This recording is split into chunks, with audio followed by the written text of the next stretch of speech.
Bonjour à tous, bonjour à tous. Ils sont 8. Ce soir, 5 gagneront leur voyage au Civim 2022 qui se déroulera à Thetford Mine au Québec du 25 au 27 octobre.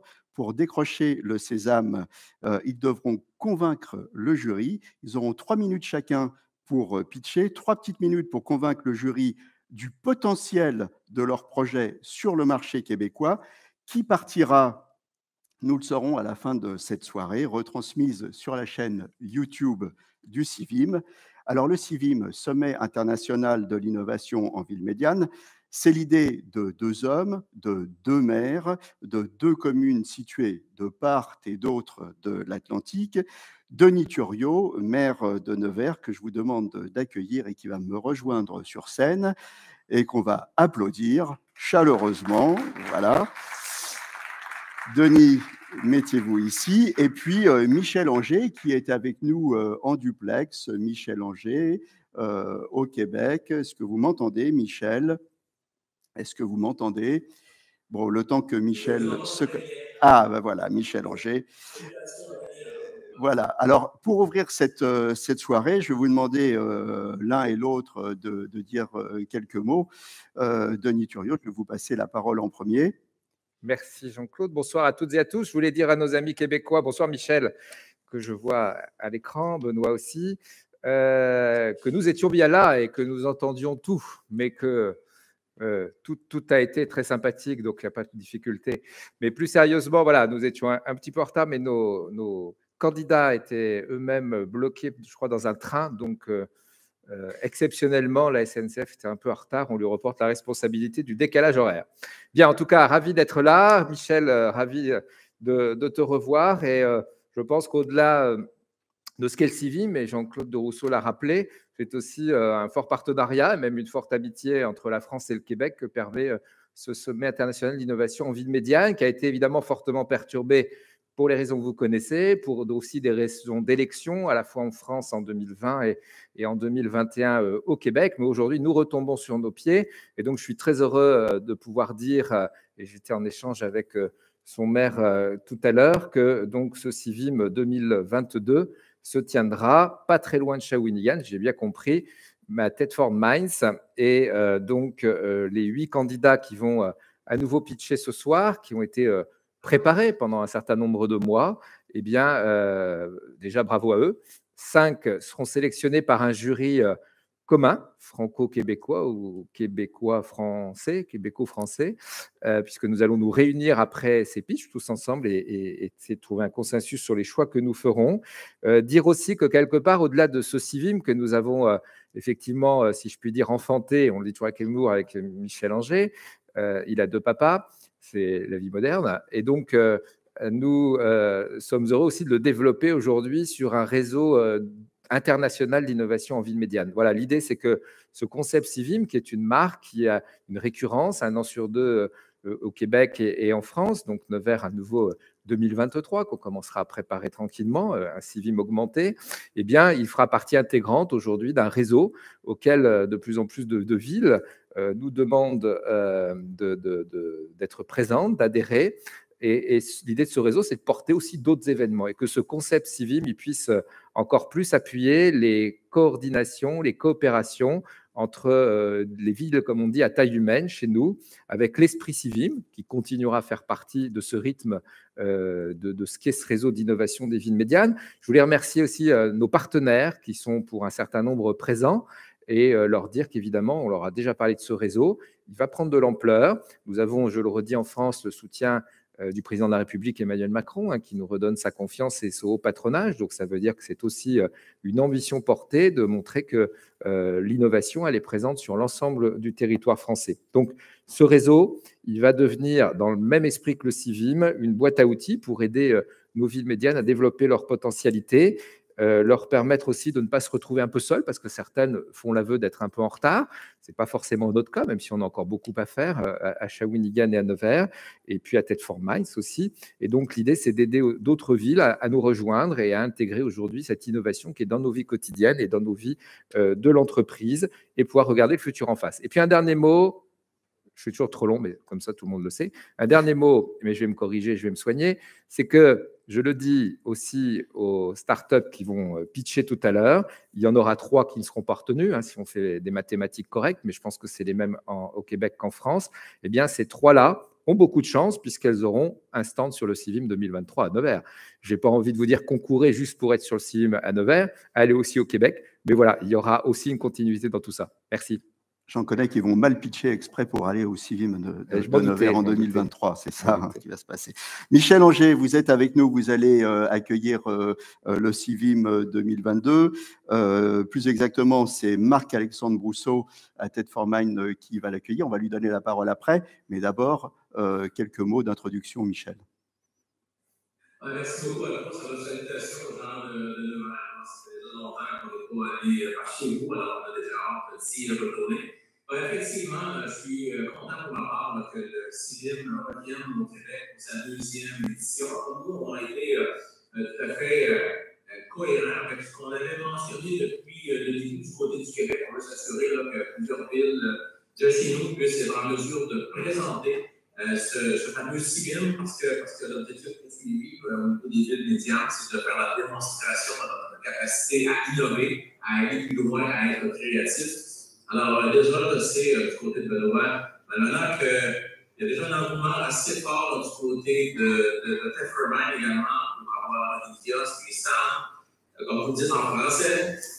Et donc, des gens qui ont vraiment le goût d'y aller. Écoutez, moi, je connais TED for Mind pour y avoir été à quelques reprises. Vous allez voir que le centre de congrès là-bas, il est tout à fait magnifique, assez fantastique, avec un environnement parfait. Et je suis convaincu que ce sera d'abord et avant tout un succès. Parce que le CIVIM, c'est d'abord avant tout des passerelles économiques entre nos 2 communautés, nos 2 régions de terre, des entreprises québécoises et françaises, notamment de s'apprivoiser, de se connaître et de faire aussi des affaires, de s'assurer qu'on soit capable d'ouvrir des opportunités tant du côté de la France que du côté du Québec. Et c'est ça notre objectif premier. Parce qu'on est souvent à l'ombre des grands ensembles comme Montréal, Québec, c'est vrai du côté de Paris, c'est vrai un peu partout. Mais nous, on le sait que le développement économique, la puissance économique, ça se fait souvent dans des villes médianes et on veut en faire la démonstration. Évidemment, on va être à l'automne prochain, au mois de septembre prochain.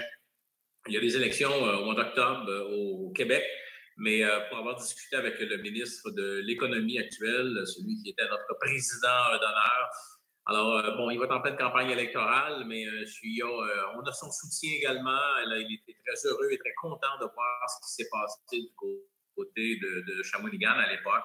Donc, je suis convaincu que quel que soit le gouvernement qui sera là à partir du mois d'octobre prochain, il va supporter et appuyer l'orientation qu'on s'est donnée depuis toujours. Je termine sur un point aussi important.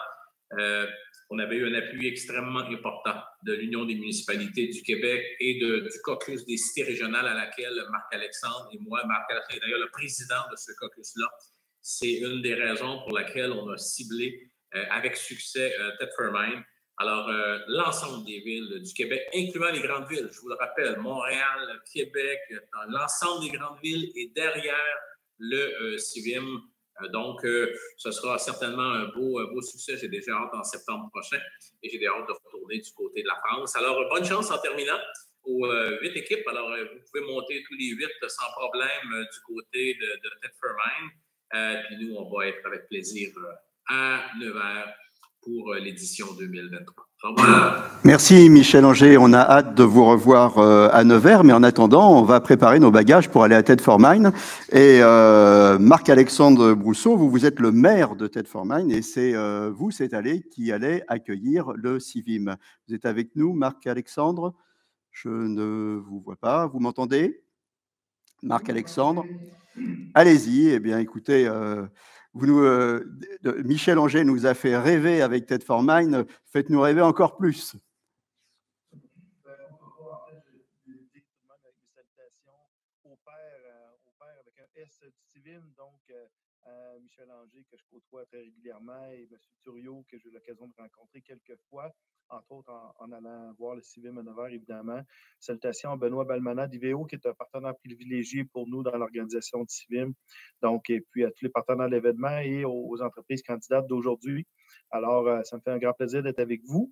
Vous savez que le monde municipal, le monde d'innovation, c'est deux mondes qui se marient très bien. Et en fait, il faut que ce soit ici pour le bénéfice de nos citoyens, nos entreprises. On est toujours à la recherche de la meilleure façon de procéder, la façon la plus optimale de dispenser nos services, de faciliter l'interaction entre nos citoyens et l'organe municipal. Donc, je le disais tout à l'heure, j'ai eu l'occasion d'aller voir le CIVIM à Nevers. Je suis allé voir celui à Shawinigan aussi. La pertinence est démontrée de façon évidente là, sur la qualité de l'événement et l'utilité de cet événement-là. Alors, on parle évidemment d'un monde d'opportunités qui doit se dresser entre les différentes entreprises, entre nos organisations municipales. On a une superbe équipe au travail présentement pour l'organisation du CIVIM. Oui, on a un beau lieu. Là. Je sais que Michel pourrait être venu à quelques reprises. Il nous a transmis de façon assez évidente à quelques reprises qu'il trouvait que c'était un endroit magnifique. Alors, on a bien hâte de vous recevoir. L'événement va être livré, vous allez voir, de façon exceptionnelle, de main de maître. Alors, on a une ville quand même particulière qui a connu une transformation totale. On est une ville qui était mono-industrielle, qui a transformé à 100% son économie en à peine 2 décennies. Alors, il y a vraiment des processus qui changent présentement. On est une nouvelle ville et tout ça se fait en étant capable de sortir des sentiers battus. Donc, voulant faire les choses autrement. Donc, quand on parle évidemment du monde d'innovation, ça nous rejoint énormément. Donc, on a bien hâte de vous démontrer notre parcours, de vous démontrer ce qu'on est capable de faire et de vous recevoir, évidemment. Alors, vous êtes tous les bienvenus. Donc, à la ville de Thetford Mines en octobre. On a bien hâte de vous voir.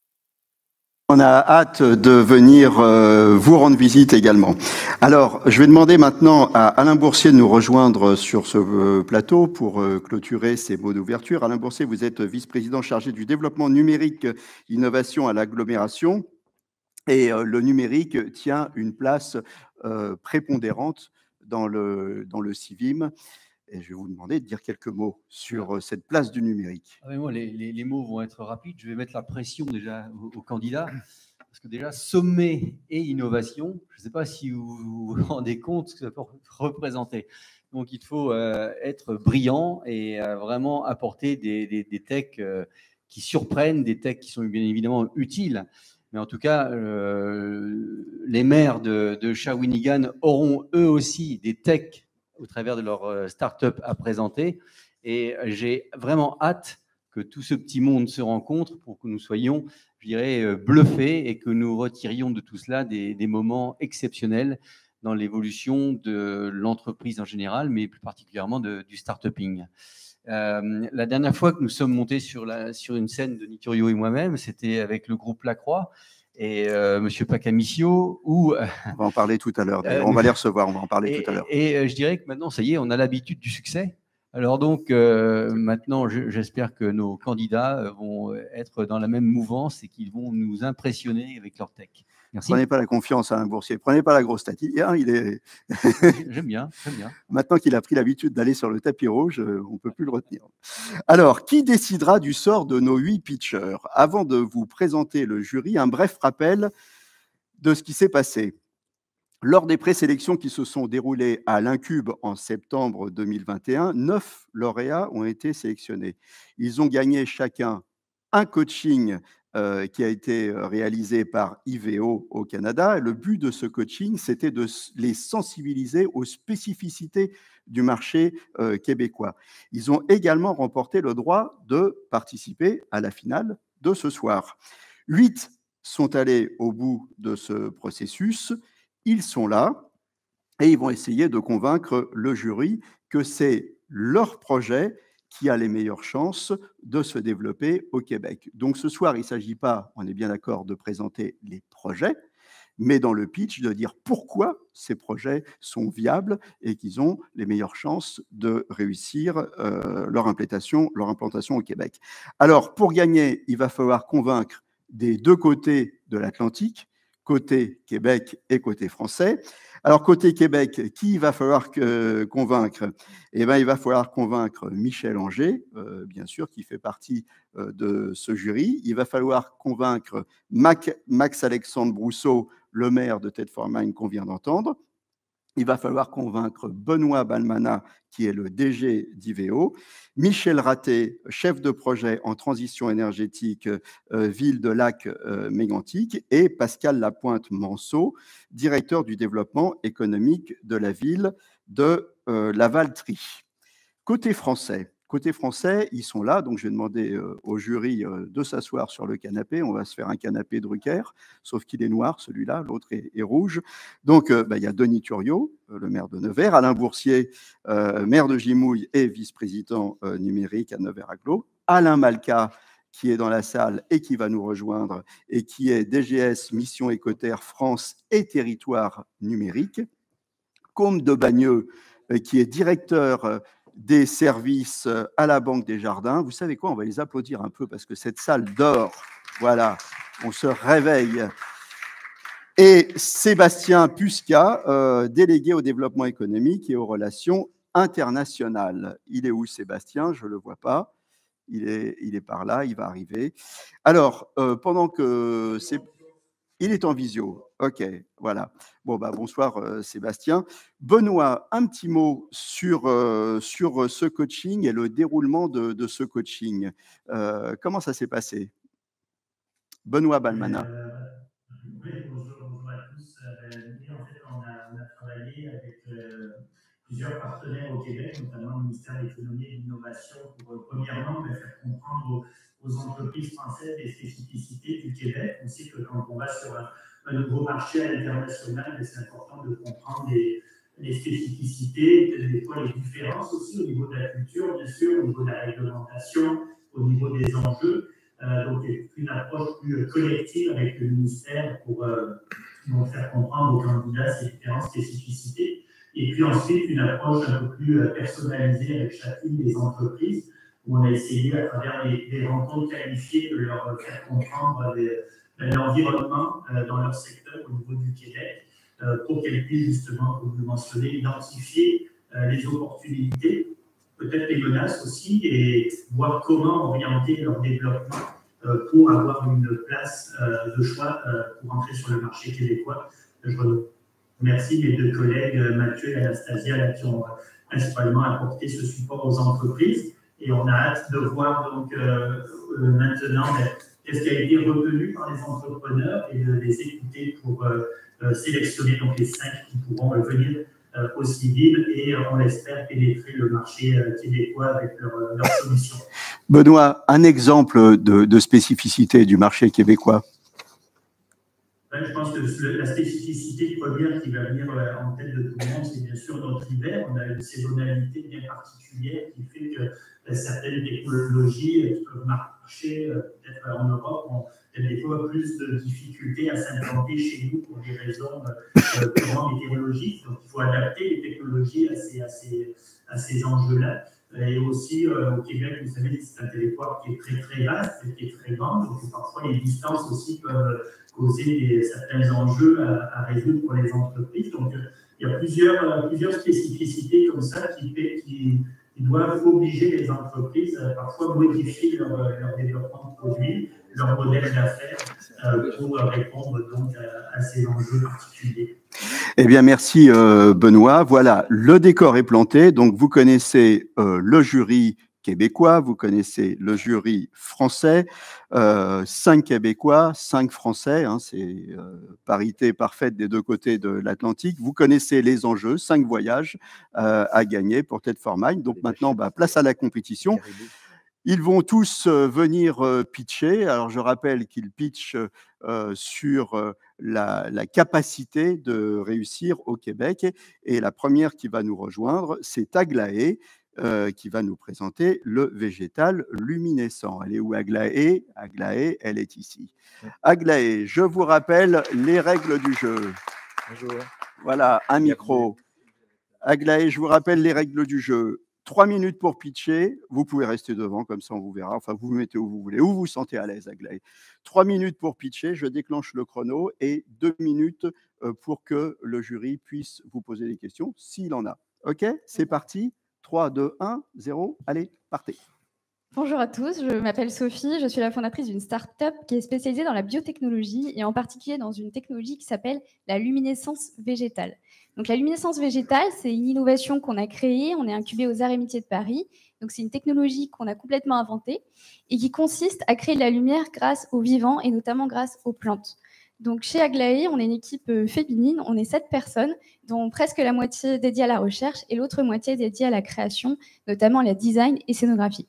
On a 3 développements marchés. Le premier, c'est le domaine de l'événementiel. Donc, on exerce cette activité depuis 2017, notamment dans le secteur du luxe. On a aussi une ouverture marché depuis 2021 sur l'aménagement intérieur et notamment au travers de musées. On souhaite que la luminescence végétale, ce soit un sujet qui soit aussi pédagogique et avoir une vertu à la fois scientifique et pédagogique, artistique. C'est notre choix chez Aglaé.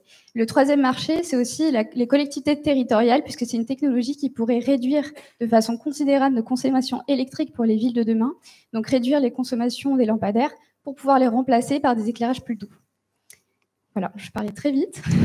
Alors maintenant, pourquoi le Québec? Alors le Québec, parce qu'on espère créer une antenne à Montréal d'ici à la rentrée de septembre. On a fait un voyage il y a un mois au Québec, donc Montréal et Québec. On a rencontré pas mal d'acteurs qui sont très intéressés par notre technologie. Montréal étant la capitale mondiale de l'événementiel, on sait qu'il y a un marché important. Il y a aussi des villes qui subissent des tombées de la nuit assez rapides l'hiver. Donc on espère en fait trouver des technologies qui vont permettre aux villes de pouvoir profiter de la luminescence végétale la nuit, se balader au travers de la luminescence végétale de manière plus poétique. Et on a approché donc le Palais des Congrès de Montréal jusqu'à présent, le Musée des civilisations de Québec, qui sont intéressés, et les Laurentides qu'on va rencontrer en août prochain. Voilà pourquoi on cherche à s'implanter au Québec, donc avec une antenne qui serait créée normalement en septembre et accompagnée par le MT Lab. Voilà, donc merci pour cette présentation. Un des points forts que moi je retiens, c'est que vous avez déjà pris des contacts au Québec. Alors, est-ce qu'il y a des questions du côté canadien d'abord? Est-ce qu'il y a des questions à poser à Aglaé? Je vous rappelle qu'on n'a que 2 minutes pour poser les questions. Est-ce que vous avez des questions? Je ne les entends pas. Du côté français, Denis Thuriot, une question. Est-ce que, alors déjà, pourquoi Aglaé? Et deuxièmement, est-ce que vous êtes concurrentiel sur ce marché? Alors, Aglaé, parce que c'est une inspiration de la mythologie. C'est la déesse du végétal, donc c'est une des 3 grâces dans la mythologie grecque. Et pourquoi la deuxième question, c'était... Est-ce que vous êtes concurrentiel? Est-ce qu'on a des concurrents? Alors, on n'a pas de concurrents sur notre secteur, en tout cas la luminescence végétale. Il y a effectivement des startups qui travaillent sur les biotechnologies, notamment des bactéries bioluminescentes. C'est de la recherche fondamentale, nous, c'est de la recherche appliquée. Donc, on a déjà des marchés et ça peut briller toute la nuit également. Je vois Benoît sur l'écran. Une question, Benoît? Non, pas de question. Eh bien, alors, une question, c'est la dernière. Après, on passe au suivant. Alain Boursier, dans le micro. Alain. Eh oui. Mais concrètement, vous avez une culture de ces plantes petites dans des pots, dans des serres, et vous attendez qu'elles grandissent pour les mettre en place, ou comment ça fonctionne? Pas du tout. En fait, l'avantage, c'est qu'on peut les traiter adultes. Donc, en fait, c'est un sérum nutritif qu'on a inventé qui est biodégradable et biocompatible. Et donc, c'est un sérum qui est complètement éco-conçu et on utilise des systèmes d'inoculation par la racine. C'est-à-dire que c'est une absorption racinaire qui est véhiculée par la plante, comme nous, quand on fait un traçage cellulaire, donc on fait une radio, on peut le voir sur la plante. Donc, la plante peut être adulte et absorber, en fait, ce sérum directement sur des sujets adultes. Et ce qui est intéressant pour le Québec, c'est que ça fonctionne aussi sur des sapins à épines persistantes, donc ça peut fonctionner l'hiver. Et on a testé la molécule à moins 20 degrés et elle résiste très très bien au froid. Donc ça peut tout à fait s'adapter aux autres climats. Et on a fini. Et Merci vous savez beaucoup. quoi, Aglaé, vous allez repartir par ici, vous allez me donner le micro, et c'est Geosmartic qui va nous rejoindre. Geosmartic qui va venir pitcher. Geosmartic, il est où? Voilà, il arrive. Geosmartic et son application Smart Cimetière. C'est pas très gai, mais ça va être très utile. Allez-y, vous êtes parti. 3 minutes. Très décomplexé. 3 minutes. On est parti. Donc, Cédric Galbet de la société Geosmartic. Effectivement, nous, notre sujet, c'est d'aider quelques 35 000 collectivités en France sur un sujet qui sont les cimetières, parce que voilà, il y a différents sujets. Toutes les collectivités qui ont un cimetière, sinon deux, ont l'obligation d'avoir un plan de cimetière. Pour les villages ruraux, pour les avoir visités, on trouve ici et là quelques pépites en termes de plans de cimetière, avec des choses qui ont 20 ans, qui sont déchirées dans les plis ou faits avec Excel. Donc on leur propose des solutions clés en main pour ne pas se tromper. Jusque-là, rien de très tech, si ce n'est qu'on les fait passer au 21e siècle et on leur fait gagner 50 ans. Ensuite, on a développé une application qui permet de trouver instantanément, effectivement, les défunts dans les cimetières. Alors, pour 34 000 communes en France, c'est l'opportunité de pouvoir proposer le service du renseignement aux familles, parce que ces communes ne peuvent pas se payer un gardien de cimetière. Pour les villes médianes, telles que Nevers, c'est l'opportunité de renseigner tout le temps, non pas seulement 35 heures par semaine pendant le temps d'ouverture du gardien, mais 70 heures par semaine pendant le temps d'ouverture du cimetière, et de renseigner plus loin jusqu'au pied du monument. Cette techno, personne ne l'a dans nos concurrents qui sont établis au niveau national, et on est en train de mettre de la propriété intellectuelle sur le sujet. Alors mes chances d'y arriver au Québec, j'ai envie de dire, pour être clair, elles sont nulles. Le marché est différent, c'est le clergé qui gère les cimetières. C'est un business qui est très différent. Par contre, mes chances d'y arriver en allant au Québec sont très fortes. L'ambition, c'est de déboulonner des concurrents qui font 50 à 100 personnes. Aujourd'hui, on a des moyens, puisque depuis le CIVIM 2020, on a commencé à travailler sur ce sujet-là. On a levé pas moins de 1 million d'euros. On a des moyens maintenant pour faire de la recherche. On va travailler sur la big data, sur la production de la big data inhumée. On a cette techno, effectivement, qu'on vend déjà. On a déjà trouvé des clients. On vend déjà des plans de cimetière. On a nos premiers clients. On a commencé notre plan de recrutement. Et on sort du bois au mois de septembre avec des salons France. Donc, clairement, on vise de faire du business avec des villes médianes de 50 000 habitants. Faire partie d'une délégation France au moment où on est en train de mettre de la propriété intellectuelle, où on est en train de partir, d'amorcer, de rentrer des cadres et des développeurs et de poursuivre le développement, bah pour nous, c'est le moyen de pérenniser notre action. Voilà. On veut faire du développement, on a commencé à créer de l'emploi sur le territoire, et notre sujet, c'est de le faire de manière durable. On n'est pas là pour faire un coup. Voilà, on est là pour gagner, et c'est pour dans 3 ans. Voilà, on est là pour durer. Remarquez, au cimetière, on est là pour... on y est pour longtemps aussi. Alors, est-ce qu'il y a des questions du côté québécois? Est-ce qu'il y a des questions? Je ne les vois pas à l'écran. Donc, allez, Benoît, je vous écoute. Allez-y. Oui, alors, je pense que vous le fait que les villes, en effet, n'ont pas la directe main sur les cimetières comparément à la France. Mais est-ce que vous pouvez en dire un petit peu plus donc, sur l'approche que vous viserez? Vous disiez, si je viens au Québec, je pourrais entrer dans ce marché. C'est quoi la stratégie que vous visez dans ce cas-là? Bah, il y a 5 ans, en fait, j'ai travaillé chez Michelin pendant 15 ans dans une autre vie professionnelle. Je prenais l'avion 10 fois par an. Depuis que je fais ce projet, je prends beaucoup moins l'avion pour aller à l'international.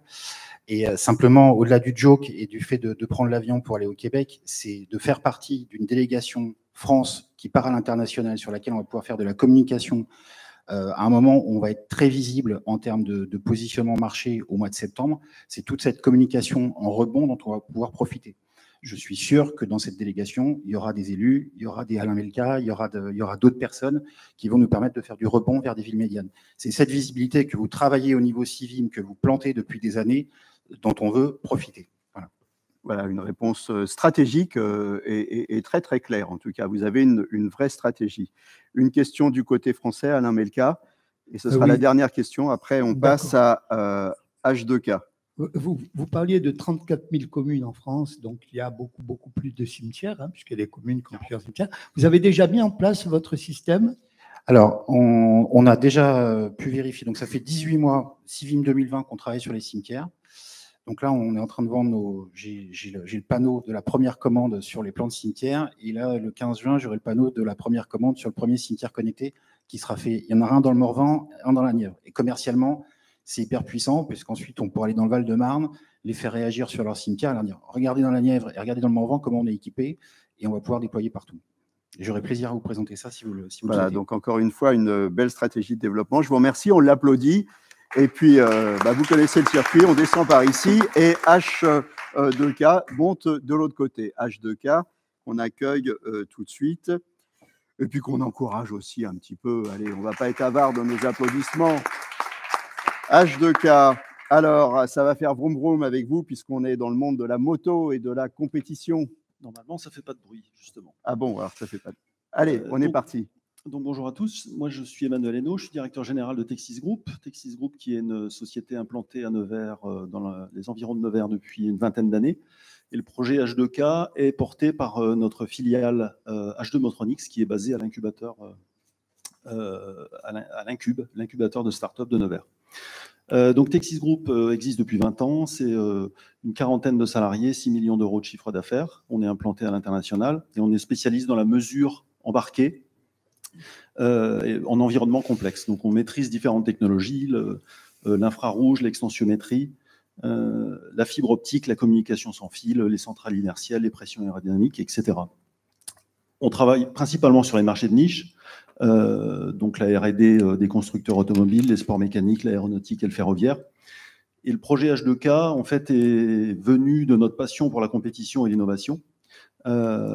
Donc, il a été lancé en 2019 avec un objectif de présentation au public fin 2022. Et pour résumer le projet, c'est un démonstrateur de moto de compétition à propulsion pile à combustible hydrogène de 200 kg, 25% plus léger qu'une solution tout électrique, en embarquant 1,4 kg d'hydrogène. On a une autonomie de 20 minutes pour une puissance de 100 kW. Donc, la finalité n'est pas une moto de compétition. La finalité, c'est de développer une solution de propulsion moderne à la mobilité légère, dans les airs, sur mer et sur terre. Sur terre, tous les véhicules récréatifs qui sont bien connus justement au Québec, les skidoo. Ça peut aussi être des véhicules récréatifs dans des stations balnéaires telles que les jet skis, les navettes fluviales, etc. Et donc, cette moto de compétition a été choisie comme support de développement parce que c'est l'environnement le plus contraignant. C'est-à-dire qu'on doit être léger pour ne pas avoir d'impact sur la dynamique du véhicule. Notre groupe motopropulseur doit être le plus compact possible, d'où le K pour H2 compact. Et on doit atteindre un niveau d'efficacité certain.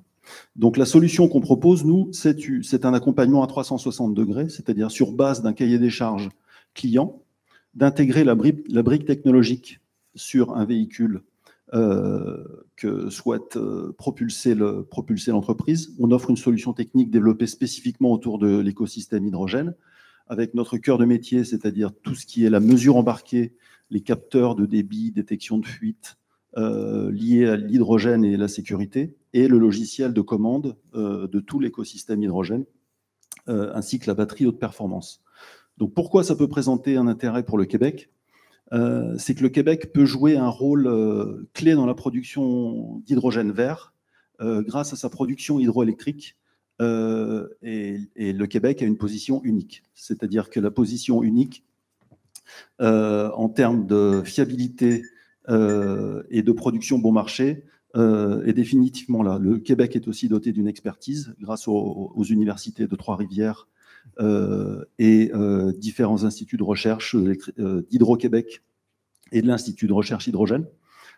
Et donc, pour être juste avec tout le monde, je vais être obligé de vous couper. Vous avez déjà dépassé votre temps. Alors, 10 secondes pour conclure. 10 secondes pour conclure. Donc, les objectifs du Québec sont très ambitieux autour de la décarbonation. Et nous, on se propose d'être contributeurs en réduisant les 34 millions de tonnes de CO2 émises au Québec, qui sont 43%, les 34 millions par le transport, qui sont 43% des émissions totales. Alors, on va voir ce qu'on en dit du côté du Québec. Benoît Balmana, la carte de l'hydrogène, ça a des chances. C'est pas Benoît que j'ai à l'écran. Vous voulez réagir peut-être ça a des chances de réussir au Québec? Oui, c'est bien résumé. On vise en effet sur un hydrogène vert de notre hydroélectricité. Il y a eu quelques jours l'annonce de notre stratégie hydrogène aussi pour l'ensemble du Québec. Donc, en effet, il y a de belles opportunités. Puis je ne peux que confirmer que le hors-route au Québec, c'est un marché intéressant et connu pour en effet les motoneiges, les motomarines, les gros joueurs dans ce secteur-là qui visent en effet la décarbonisation. Donc, je peux confirmer le potentiel qu'il y a pour les énergies vertes et puis les véhicules spéciaux au Québec. Voilà un commentaire encourageant. Vous avez déjà un petit bout du billet, peut-être. Une réaction du côté français? Non? Comme de Bagneux, une réaction. Une petite question, est-ce que vous ambitionnez le Québec ou est-ce que, à partir du Québec, peut-être vous souhaitez rayonner en Amérique du Nord, parce que c'est un sujet assez fort, l'hydrogène? c'est un sujet assez fort, mais on estime que le Québec est peut-être plus mature que les États-Unis, là où on est déjà implanté, et plus sensible justement à ce message autour de l'hydrogène vert. Et donc le Québec serait la parfaite plateforme, étant donné qu'il y a énormément de véhicules récréatifs légers. Alain Pourcier, une dernière question, il nous reste 30 secondes. Oui, alors, si je comprends bien, on a le groupe motopropulseur que vous produisez et vous l'avez adapté là sur une moto, mais l'idée c'est de le mettre sur différents véhicules. Tout à fait. Alors, est-ce que c'est vous qui allez gérer les projets de transmission entre le groupe motopropulseur et la propulsion même du véhicule en fait? Est-ce que vous savez qu'il y a une transmission différente sur une moto que sur un avion ou je ne sais quoi? Est-ce que c'est vous qui allez le question très technique et une réponse super rapide. L'idée, c'est que nous, on fournit la brique technologique, on fournit le concept qu'on adapte sur cahier des charges client, que ce soit un bateau, un skidoo ou un deux roues, ou un véhicule extra-urbain. Je vous remercie beaucoup, on l'applaudit, une solution ambitieuse. Vous me rendez mon micro. Voilà, j'ai identifié un voleur de micro. Et maintenant, on accueille le laboratoire du mouvement et sa solution pour les enfants qui souffrent du spectre autistique. Et on les applaudit.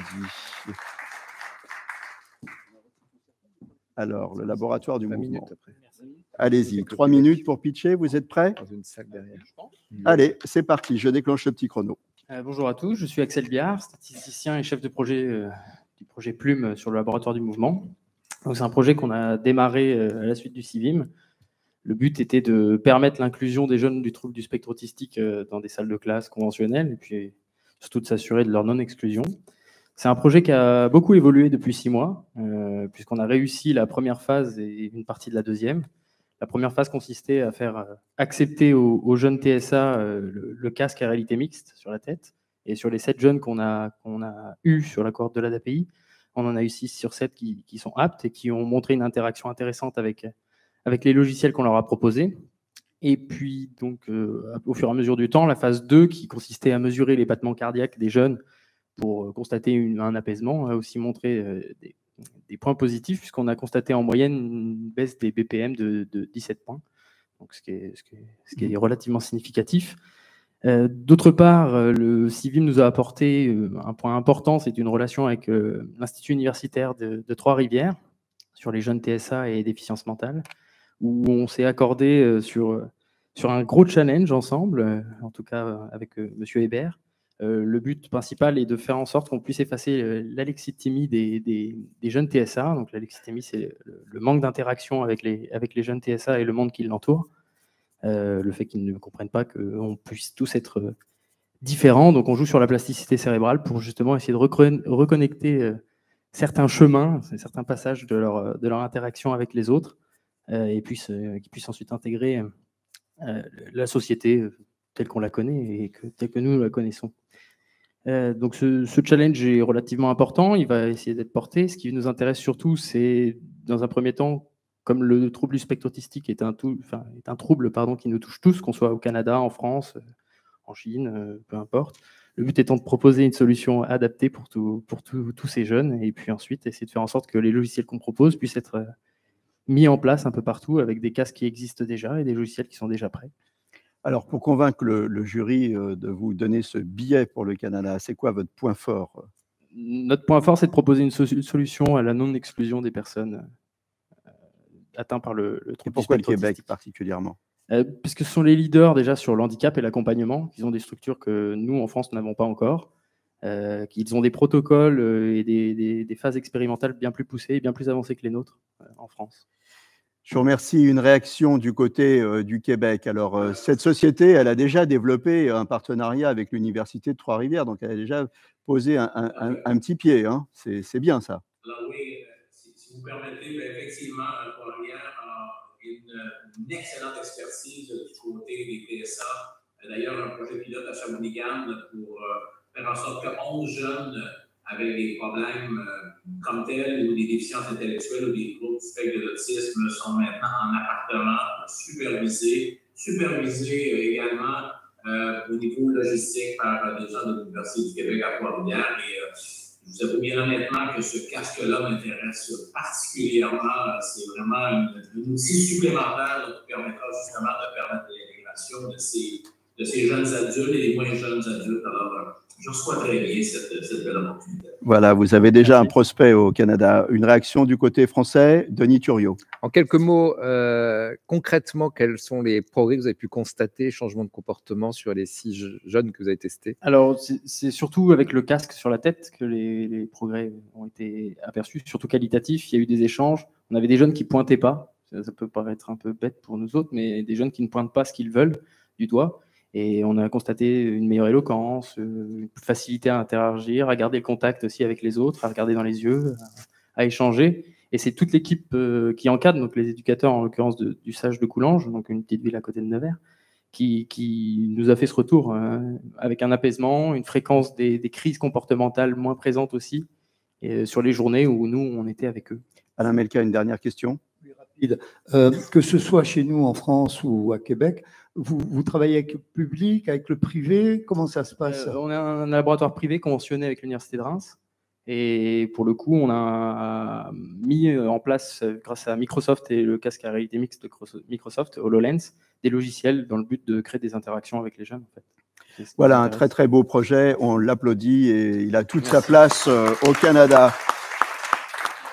On accueille maintenant, on me rend mon micro, ils veulent tous me piquer mon micro, et on attaque maintenant, on accueille maintenant le laboratoire WatchFrog. WatchFrog, la détection des perturbateurs endocriniens. Voilà, WatchFrog.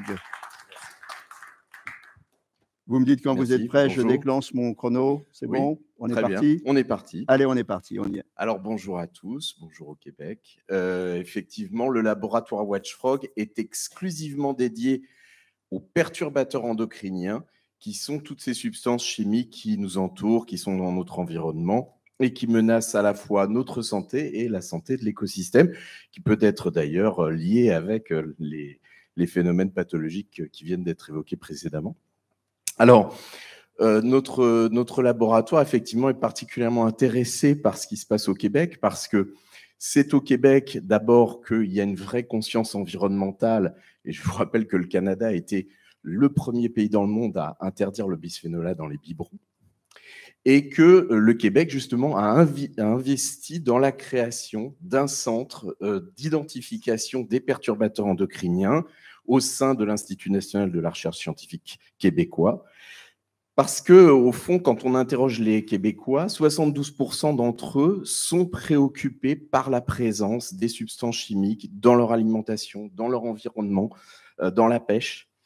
Et cette question-là, nous, au laboratoire WatchFrog, nous l'avons abordée en développant des méthodes de test qui permettent d'identifier les perturbateurs endocriniens. C'est un peu difficile à faire parce qu'il faut un organisme entier, un système endocrinien. Et pour ça, il faut disposer d'organismes vivants. Or, notre objectif aussi, c'est de réduire l'expérimentation animale en utilisant des larves aquatiques d'amphibiens et de poissons qui, figurez-vous, ont les mêmes hormones que nous, sont les mêmes hormones thyroïdiennes qui permettent à un bébé de développer son cerveau et qui permettent à un tétard de se métamorphoser. Alors, on a créé des petites larves d'amphibiens et de poissons qui s'allument en fluorescence, qui deviennent fluo quand il y a des perturbateurs endocriniens. Ça peut paraître un peu trivial, mais ce test a été validé au plan international. Notre premier test, il y a 4 ans. Notre second test, il y a 2 semaines, par l'OCDE. Le Canada est un des membres fondateurs les plus anciens de l'OCDE. Donc, ce sont des tests qui sont reconnus sur le territoire québécois. Et donc, nous aimerions apporter notre technologie en collaboration avec les scientifiques experts québécois pour qu'on puisse apporter cette solution de détection dans les eaux pour améliorer la qualité des eaux québécoises, mais aussi pour permettre aux industriels québécois de trouver les substances alternatives qui permettent de continuer à produire les produits dont on a besoin dans notre quotidien. Voilà, une solution passionnante, on peut l'applaudir, hein. J'ai entendu que ça voulait partir, une solution passionnante. Les perturbateurs endocriniens, effectivement, un problème énorme, un problème de santé publique énorme, une bombe à retardement même, on peut dire, parce que ça se transmet de génération en génération, et on en voit les effets avec beaucoup de retard. Michel Anger, je vous vois à l'écran, vous vouliez réagir? Non, simplement vous étiez à l'écran. Une réaction du côté du Canada? Non. Une question du côté français, Denis Thuriot? Question avec humour, est-ce que ça marche dans l'eau glacée du Québec? Non, on va éviter de glacer les larves. Non, c'est un test de laboratoire hein, avant tout. Maintenant, c'est vrai que grâce à des partenaires comme Veolia en France, on a pu mettre en place des systèmes de surveillance de la qualité de l'eau en direct sur les stations d'épuration. C'est-à-dire que quand il y a une pollution chimique intense, eh bien, tout de suite, ça prévient les opérateurs de systèmes de traitement d'eau qu'il faut soit faire face à un incident et arrêter le traitement ou amplifier le traitement. Voilà. Vous avez la réponse, ça ne marche pas à l'apéro dans les glaçons. Non. Voilà, bon, bah, tant pis pour le pastis, mais est-ce que ça peut fonctionner, par contre, plus sérieusement, sur l'eau salée, l'eau douce Oui, c'est un sujet, je suis ravi de cette question-là, parce que c'est un sujet qui nous préoccupe beaucoup, je vous avoue. C'est que ça serait un petit peu long de rentrer dans les détails techniques, mais on a de grandes préoccupations sur la qualité des eaux côtières françaises. Et effectivement, on surveille des eaux côtières avec ces organismes larvaires qui supportent assez bien les eaux salées. Il faut dire aussi, peut-être une dernière précision, que ce sont donc des préoccupations mondiales et notre laboratoire fait 65% de son chiffre à l'export, ce qui témoigne de notre besoin d'implantation sur différents continents. Eh bien, écoutez, je vous remercie. Vous avez été très convaincant et en plus, vous avez été dans le sujet parce que je rappelle que l'idée des pitchs, c'est pas de pitcher sa solution ce soir, mais de dire pourquoi elle est pertinente au Québec et pourquoi vous méritez de décrocher votre billet pour T4Mine. Merci beaucoup, on l'applaudit et on accueille MKdor qui va nous parler aussi de qualité de l'eau. Ils sont où, MKdor? Ils sont pas là? Ils sont pas là. Eh ben, on va les accueillir, on va attendre un petit peu et en attendant, on va accueillir. Il est là. Ah, il est là, mais il n'entendait pas, il n'écoutait pas, il n'était pas très attentif, MKdor.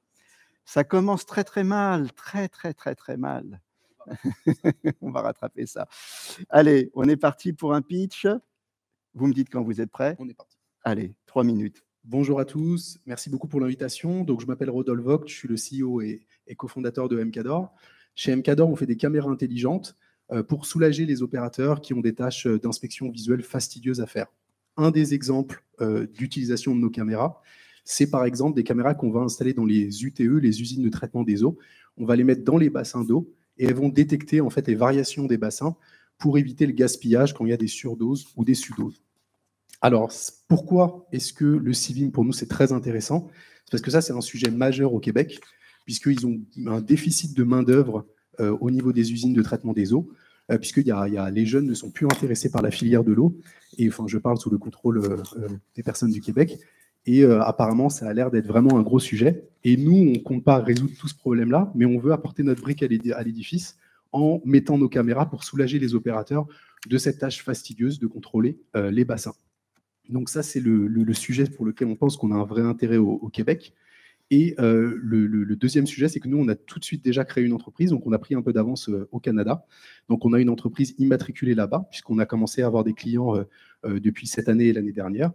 Et cette opportunité de cette caméra qui a déjà été testée en France pour un groupe de l'eau qui s'appelle SAOR, en fait, on veut l'exporter au Canada. Et ça sera l'occasion pour nous d'utiliser le CIVIM pour faire une tournée des UTE de la région pour leur proposer cette technologie.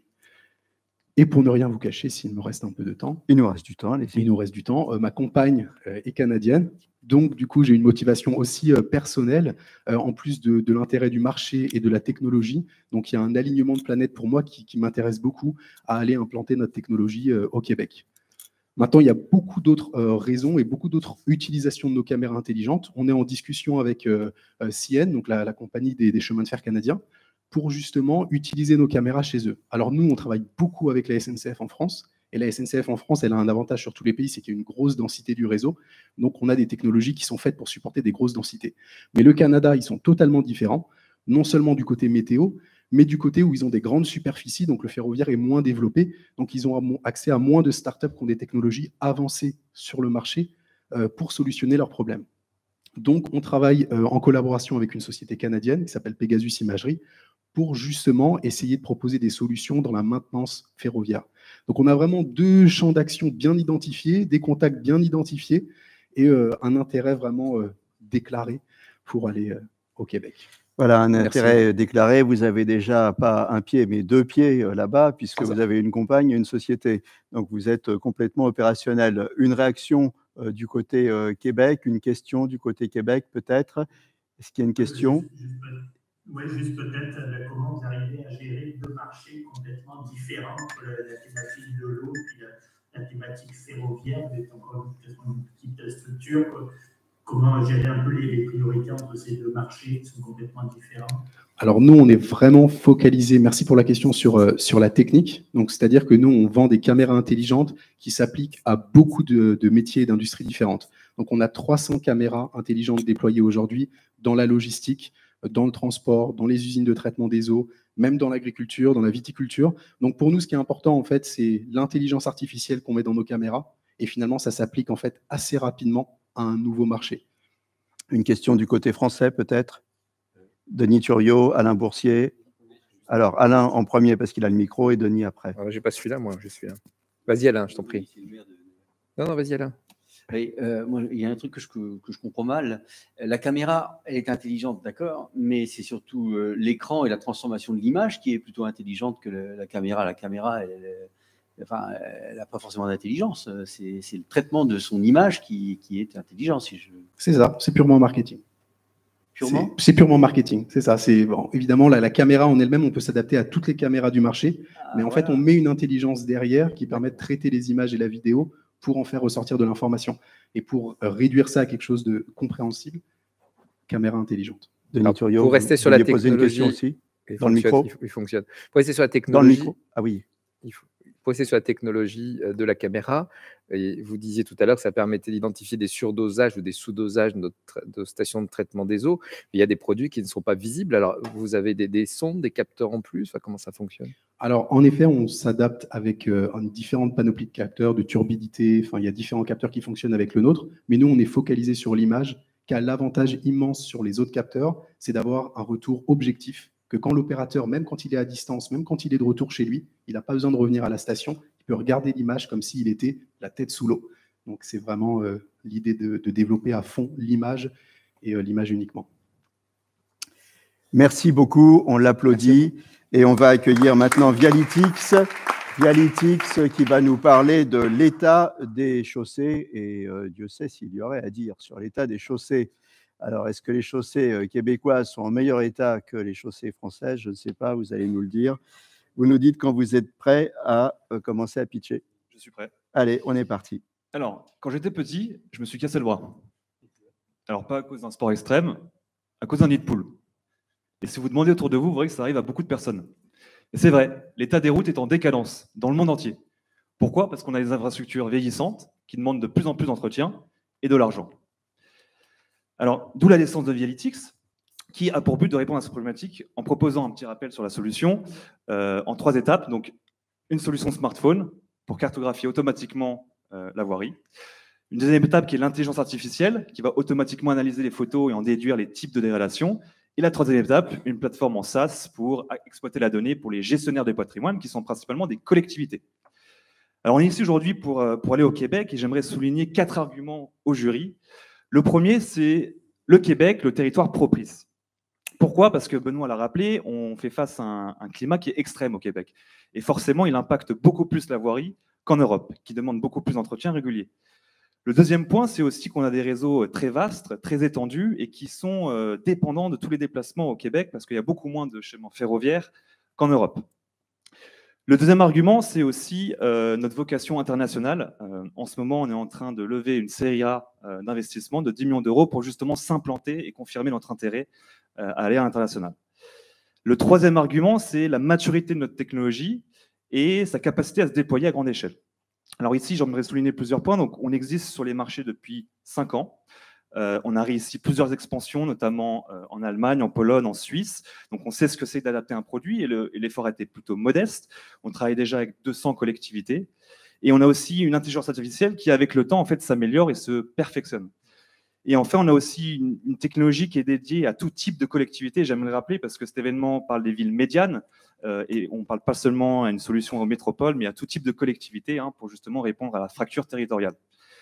Et le dernier argument, c'est sur le marché porteur avec qui on a travaillé avec IVEO, et je les remercie encore pour leur accompagnement, où on a détecté 3 points importants. Donc le premier, c'était la concurrence, qui était plutôt en phase d'expérimentation, et on pouvait facilement s'y ancrer et s'y démarquer. Le deuxième point, c'était sur beaucoup d'acteurs qui ont été identifiés intéressants pour nous, comme Bonjour Startup Montréal, l'Observatoire de l'intelligence artificielle. Et le troisième point, peut-être le plus important, c'est que récemment, on a été invité à un événement à Rennes, Mobility Transition, et on a pu rencontrer des collectivités québécoises qui ont manifesté un intérêt sur notre solution, dont une qui nous a proposé de faire un essai, qui est la ville de Masterville. Et forcément, ça nous enchante royalement d'aller au Québec. Alors, j'ai pas de petite copine québécoise, mais en tout cas, j'ai toute une envie d'y aller pour se développer. Je pense que ça va venir. Merci. Je vous remercie beaucoup. Alors, c'est drôle parce qu'il faut aller à Rennes pour rencontrer des sociétés québécoises qui étaient intéressées par votre solution. Des questions du côté Québec? Des questions du côté Québec? Non, pas de questions. Est-ce qu'il y a des questions du côté français, comme de Bagneux? Qui fait cette analyse? En fait, ce sont des agents qui vont passer avec votre solution avec des caméras. Est-ce que c'est le Quidam qui vous envoie, qui vous transmet des informations? Comment ça se passe concrètement? Alors concrètement, aujourd'hui, c'est les agents de collectivité qui vont installer le kit, le téléphone sur la voiture et passer sur les routes. Après, c'est pas dépendant de cette solution. Ça peut être aussi des camions de poubelle qui sont installés et automatiquement ça passe. Ça peut être aussi d'autres partenaires. Donc, on n'est pas dépendant d'une solution. Mais c'est vrai qu'aujourd'hui, on se rend compte, en tout cas avec les marchés européens, que la collectivité aime bien avoir la maîtrise sur sa technologie. Et c'est très important parce que justement, on veut s'assurer que elle est bien utilisée et qu'elle n'est pas au contrôle du secteur privé. Voilà, qui partira au Québec, hein, c'est compliqué. Vous avez tous des arguments extrêmement convaincants, mais on va écouter le dernier maintenant. Le dernier, c'est WeTeam. Et il y a une question, je ne vous avais pas vu. J'ai le micro, non. Juste, je voulais vous demander, parce que vous dites effectivement que ça coûte cher, je vous le confirme en tant que maire, mais votre solution, en fait, elle nous permet d'analyser plus finement les choses. Par contre, on ne réalise pas d'économie sur le traitement des voiries. Alors, nous, effectivement, l'économie, elle n'est pas sur, je dirais, au niveau du diagnostic qui est à l'origine, qui est fait avec un papier et un stylo. Donc, c'est des agents qui vont parcourir la ville. Ça prend du temps. Donc, il y a un gain là-dessus. Mais après, effectivement, il faut exploiter ces données et faire des travaux. Nous, ce qu'on propose, en fait, c'est de pouvoir, comme c'est facile à implémenter, c'est d'avoir un suivi des travaux et de pouvoir mieux réfléchir à comment faire de la réflexion de la voirie. Et typiquement, je prends souvent l'exemple du vélo. Si on achète un vélo, on ne l'entretient pas. Dans un an, il est foutu, on en rachète un autre. Mais si on l'entretient, il va durer 7 ans et on aura beaucoup moins d'argent à dépenser. Donc, je pense que c'est vraiment là, en tout cas, l'utilité du produit, c'est de pouvoir mieux suivre la voirie pour faire des économies sur la maintenance prédictive. Merci. Maintenance prédictive grâce à l'intelligence artificielle. Voilà, on vous remercie. Cette fois-ci, on va appeler WeTeam qui va nous parler de gestion des bâtiments. On applaudit l'un et on applaudit l'autre qui arrive.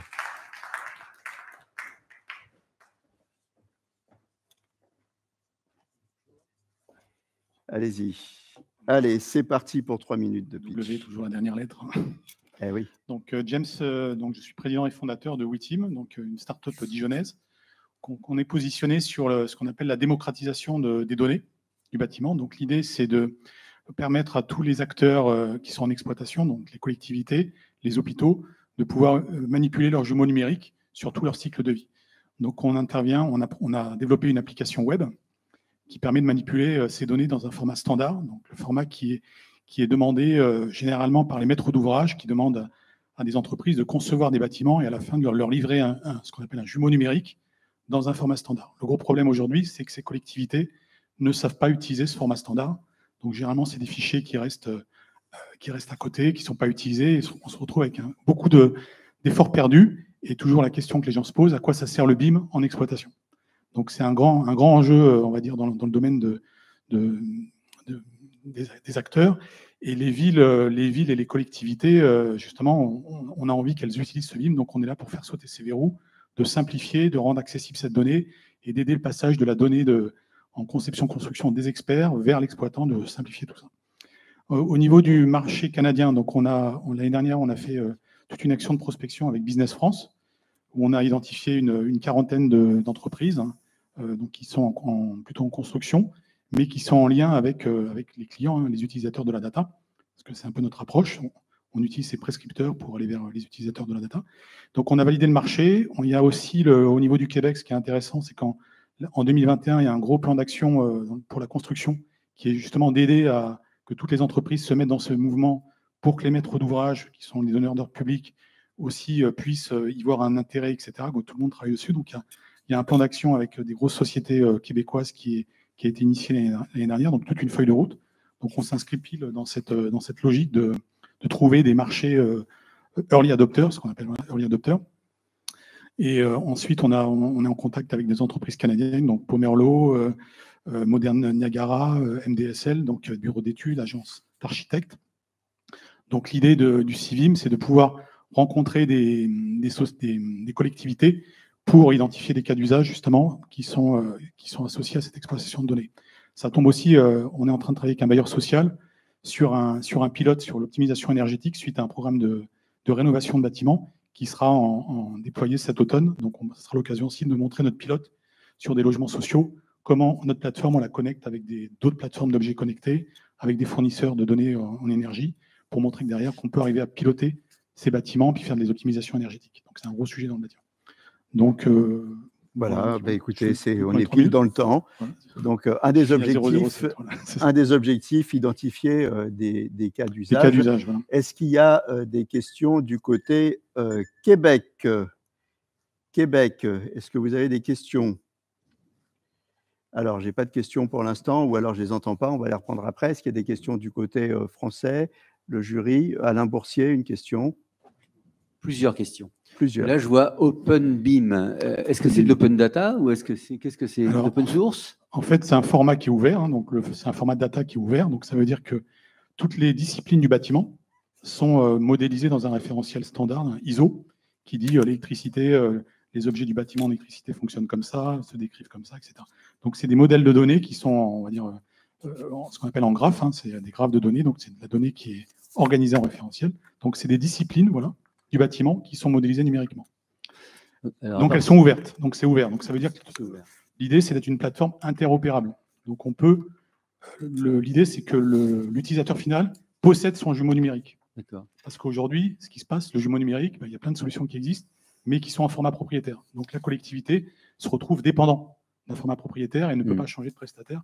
C'est pour ça que souvent, dans le BIM, on dit ces collectivités demandent fournissez-moi un livrable dans ce format-là, pour que je puisse garder mon autonomie par rapport au choix du prestataire. Donc, une dernière question éventuellement. Deux autres questions quand même importantes. On est en 3D? Oui, donc on fait de la 3D, 2D sur le. Je vois les pictogrammes, ils sont en anglais. Ce qui veut dire que vous l'avez développé en anglais? En fait, on est déjà nativement, on est en anglais, donc français-anglais, multilingue, parce que c'est un standard qui est américain d'origine. Donc, en fait, on est directement internationalisable. En fait, c'est une solution qui est déployable très simplement, puisqu'il n'y a pas de. Comment dire, c'est le web. Solution cloud. Et dernière question rapidement. Qui est l'acheteur de cela? Qui est l'acheteur? Donc là, c'est nos acheteurs, ça peut être les services de patrimoine. D'accord. Donc tous les gens qui exploitent l'immobilier, en fait. Voilà, je vous remercie. Je vous remercie beaucoup. De très beaux pitchs, de très belles sociétés avec de très beaux projets.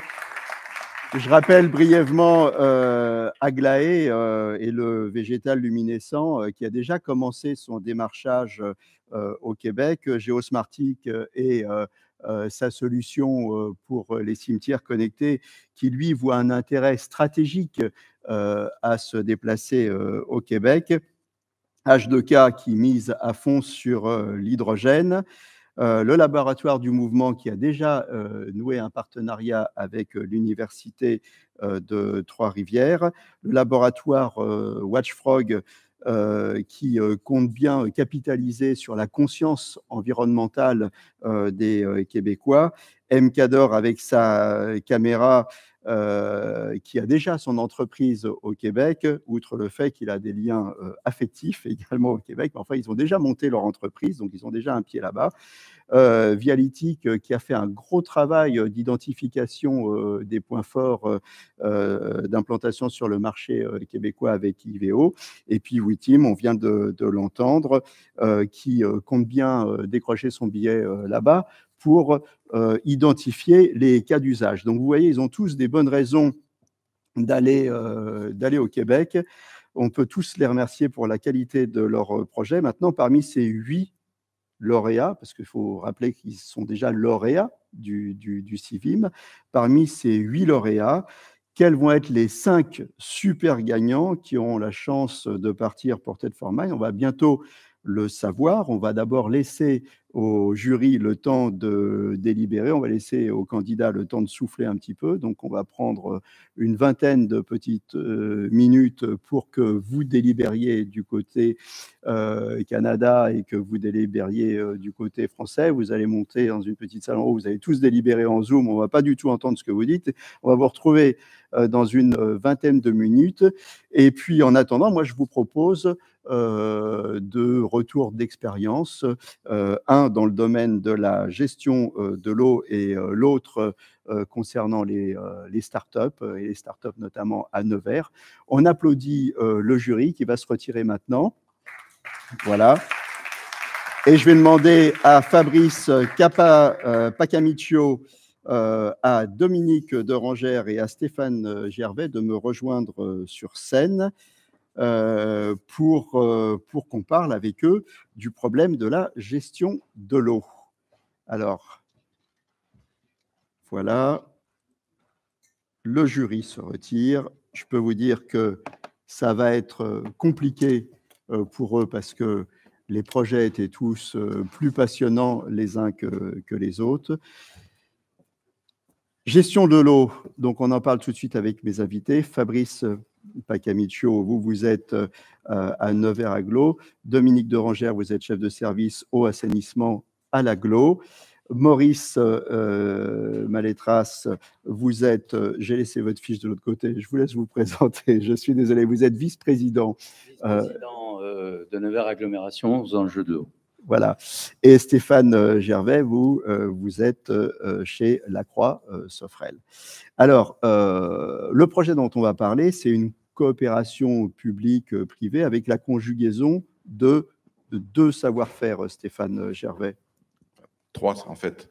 3. Ah, j'avais mal compté. Alors, dites-moi pourquoi 3. 3, alors déjà 2, savoir-faire, bien sûr, régie pour tout ce qui est management du réseau d'eau. Donc ça, c'est Ville de Nevers et l'équipe de Nevers. La partie Lacroix Sofrel et Lacroix Environnement, en fait, qui est tout ce qui est équipement pour gérer ces réseaux d'eau, donc les capteurs connectés, etc. Et la troisième, c'est l'Innovation Lab, qui a mené toute la partie intelligence artificielle et données et innovation, qui a collaboré avec Nevers.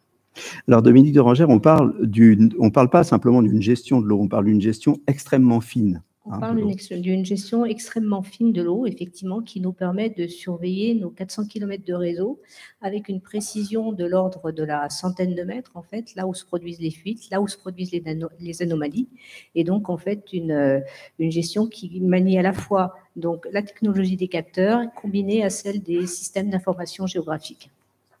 Fabrice Pacamiccio, concrètement? Concrètement, ça ressemble à quoi? Ça ressemble à un gros tableau de bord qu'on a élaboré avec l'entreprise Lacroix et notamment l'Innovation Lab.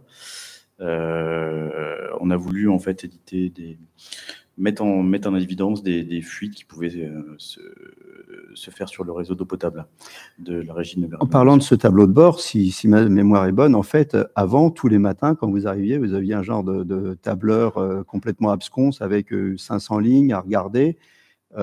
Et ça vous prenait beaucoup de temps?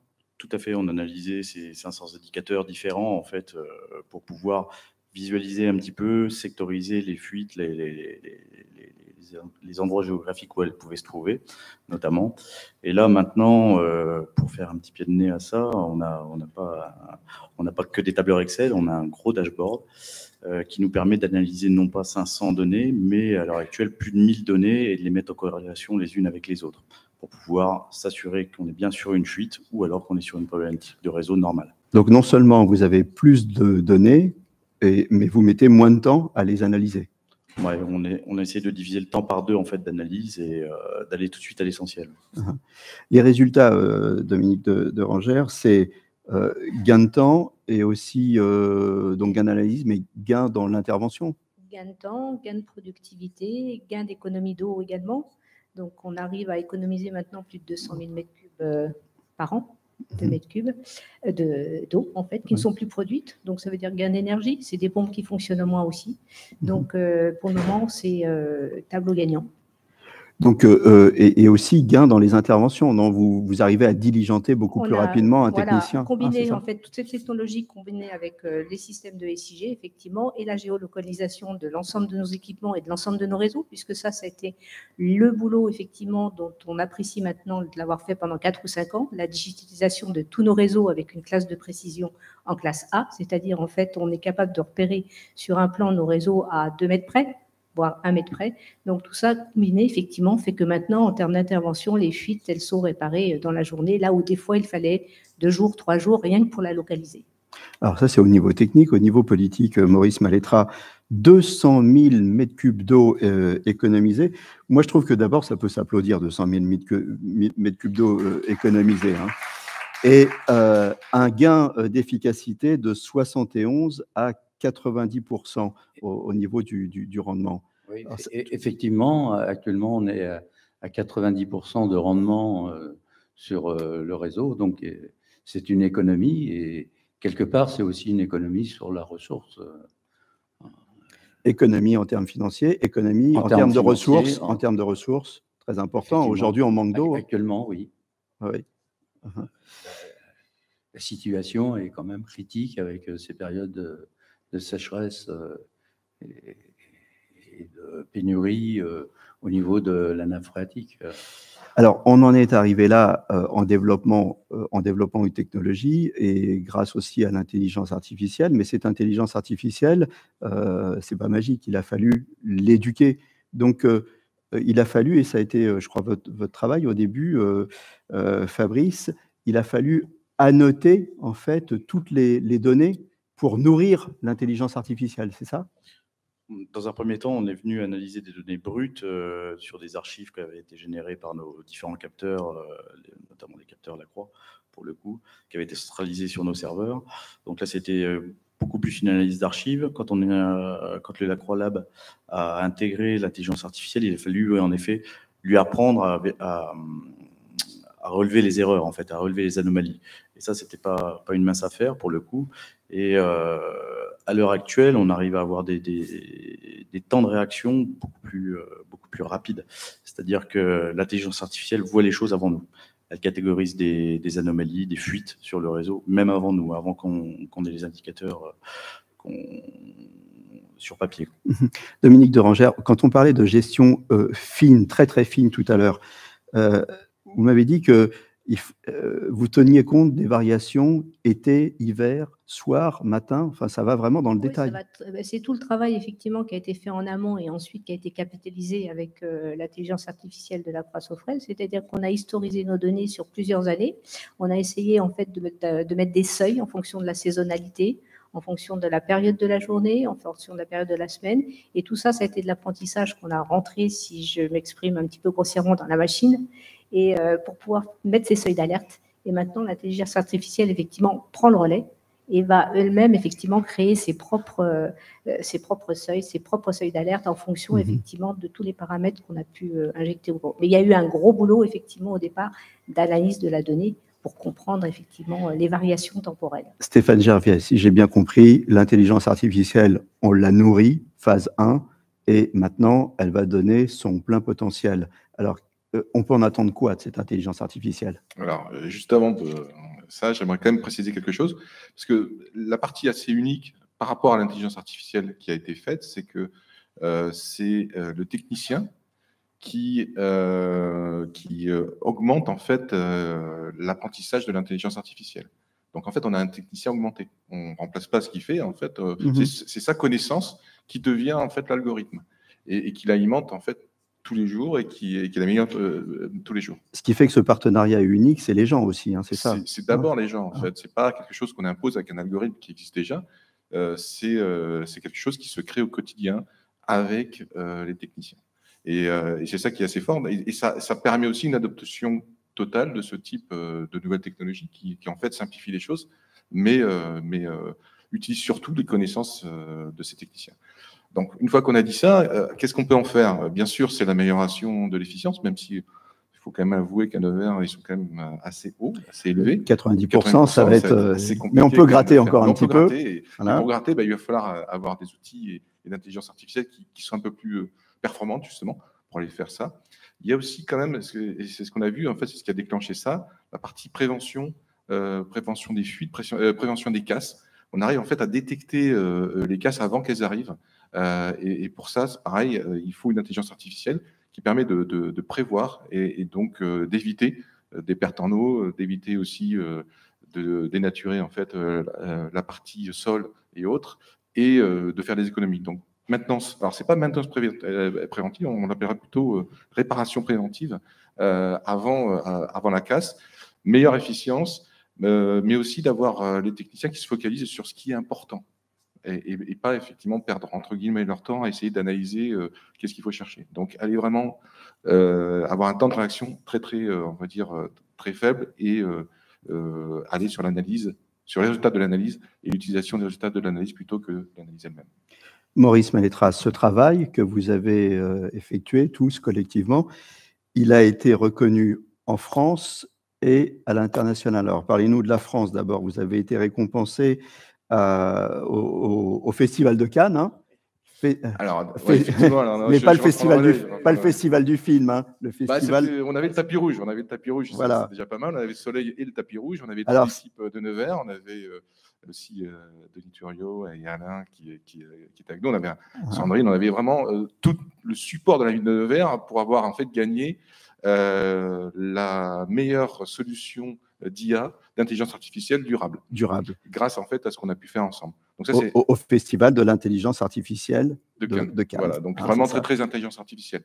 Et là, effectivement, semaine dernière, on a aussi présenté ce qu'on a fait sur le plus grand salon autour de l'intelligence smart water, enfin les réseaux d'eau intelligents à Washington. Et on était en fait bien en avance par rapport à tous les autres. Et ça nous a surpris parce qu'on ne sait pas ce que font vraiment tous les autres. Et donc, c'est un double récompense, aussi bien du côté intelligence artificielle que de l'utilisation de ce qu'on en fait autour des réseaux d'eau. Donc, je pense qu'effectivement, Nevers, au niveau international, n'a pas à rougir, au contraire. Et j'étais fier de pouvoir porter les couleurs de Nevers à ce niveau-là. Maurice, on va vous laisser le mot de la fin. L'ère du gaspillage, aujourd'hui, c'est terminé. Hein. Il faut bien que ce soit ancré. Oui, il va falloir changer un peu ses habitudes de consommation parce qu'effectivement, on ne peut plus se permettre de gaspiller l'eau, puisqu'on cherche même à réutiliser l'eau des stations d'épuration, ne serait-ce que pour l'arrosage. Pouvoir aussi utiliser l'eau de pluie pour d'autres fonctions et garder vraiment l'eau potable pour la consommation humaine. Pour bien enfoncer le clou, je disais que je vous laissais la conclusion, mais je vais quand même demander une précision à Stéphane Gervais. Vous nous disiez tout à l'heure, on a une étape, un seuil d'alerte, le seuil d'alerte numéro 9, c'est ça? Alors, qu'est-ce que c'est? Alors, on a effectivement épuisé notre réserve en fait, d'eau verte, l'eau en fait, l'eau douce en fait, qui vient des pluies et autres. Réserve, donc, alors qu'on est que c'était il y a un mois, ça veut dire que tout ce qu'on fait là, et tout ce qu'on consomme aujourd'hui et jusqu'à la fin de l'année, au niveau planétaire, c'est de l'eau qui vient de nos réserves et qui n'est pas régénérée. Donc, c'est la première fois qu'on atteint ça. Donc, l'eau maintenant devient en fait une denrée rare et on est en fait sur un problème de régénération de cette ressource, d'où l'économie, d'où le fait qu'effectivement, il va falloir plus d'intelligence et de technologie, entre guillemets, pour essayer d'économiser d'eau et d'être plus efficace, mais aussi de changer les comportements. Voilà, l'eau, une denrée rare, de plus en plus rare, donc d'où l'importance de votre travail qu'on salue et on vous applaudit pour ce travail. Merci beaucoup. Alors maintenant, on va parler de Nevers, territoire d'accueil et d'accompagnement pour les startups. Avec moi, pour en parler, je vais demander à Sébastien Palisson de me rejoindre et à Frédéric Berger qui vont prendre leur place sur le canapé pendant que le jury continue de délibérer et de choisir, de désigner les 5 super gagnants qui auront la chance d'aller cette année au Canada à TED for Mine. Donc avec moi, Sébastien Palisson, vous êtes le maire, hein, entre guillemets, du village Baïséa, et vous, Frédéric Berger, vous travaillez au service développement économique de Nevers Agglo, vous êtes chef du service département économique de Nevers Agglo, et vous vous occupez dans votre sphère de compétences de l'Incube. Qu'est-ce que c'est que l'Incube? Alors effectivement, avec l'appui des équipes du service développement économique, qu'est-ce que l'Incube? L'Incube au sens propre, c'est déjà un lieu physique, puisque c'est une ancienne caserne militaire implantée sur 6 hectares à Nevers. L'Incube aujourd'hui a été totalement réhabilité en 2 phases, en 2016 et puis en 2018. C'est un bâtiment qui fait à peu près 4000 m², dont l'objet principal, effectivement, est un lieu d'innovation et d'expérimentation, notamment numérique, en accueillant des startups, au travers à la fois d'une pépinière qui peut accueillir aujourd'hui, si je ne dis pas trop de bêtises, une douzaine d'entreprises, 11 entreprises, et puis de partie hôtel d'entreprise, avec 14 entreprises sur ce site. Donc on veut que ce soit aujourd'hui, enfin la volonté des élus de Nevers Agglomération, c'est que ça soit un site vivant pour accompagner les jeunes entreprises, les jeunes pousses, les startups, avec le soutien et l'accompagnement de nos partenaires locaux, dont on a la présence aujourd'hui du village Baïséa, représenté par Sébastien Palisson, qui en est le maire, et aussi avec l'ensemble des partenaires de l'accompagnement. On peut citer par ailleurs DKBFC, les partenaires traditionnels que sont l'AER, BPI, etc., et aussi les chambres consulaires. L'Incube, on a bien compris ce que c'était. Alors maintenant, le village Baïséa, qui est dans l'Incube, hein, Oui, bonsoir. Donc, effectivement, le village Baïséa est logé dans l'Incube. C'est une partie de l'activité de l'Incube. Donc, le village Baïséa, nous nous occupons. Alors, je vais parler du village Baïséa dans son ensemble dans un premier temps, puisque le village Baïséa, c'est une entité du groupe Crédit Agricole au niveau national et au niveau international, puisque à date, nous devons être à 43 villages implantés, dont 3 en Italie et 1 au Luxembourg. C'est le premier accélérateur d'Europe. Et donc, pour la particularité, si on se rapproche de Nevers, donc le village Baïséa de Nevers a le privilège d'avoir été le tout premier implanté dans une ville médiane en France. Alors, la création date de 2018, mais l'ouverture officielle était en 2019. Donc, c'est né de la volonté justement de deux grands fondateurs, pour le coup, donc Nevers Agglomération et Crédit Agricole Centre-Loire, la caisse régionale locale, qui se sont mis d'accord pour lancer cette aventure village sur la ville de Nevers. Village Baïséa, donc 43 villages, hein, vous l'avez rappelé, et 1300 startups. Hein, déjà. Alors c'est ça, au niveau national, ça représente à peu près 1300 startups, 43 villages, vous l'avez dit. Aussi, une force importante, ce sont les partenaires des villages, puisqu'il y a environ 700 partenaires sur l'ensemble du groupe, une quinzaine, 14-15 sur Nevers. Donc, c'est important d'avoir tout cet écosystème. Les startups sont bien sûr très importants dans le système, mais aussi les partenaires, aussi les experts. C'est un remerciement que j'adresse d'ailleurs à tout le monde, puisque tout le monde participe à cette accélération pour leur faire développer le business le plus vite possible. Alors, on est ensemble encore quelques minutes.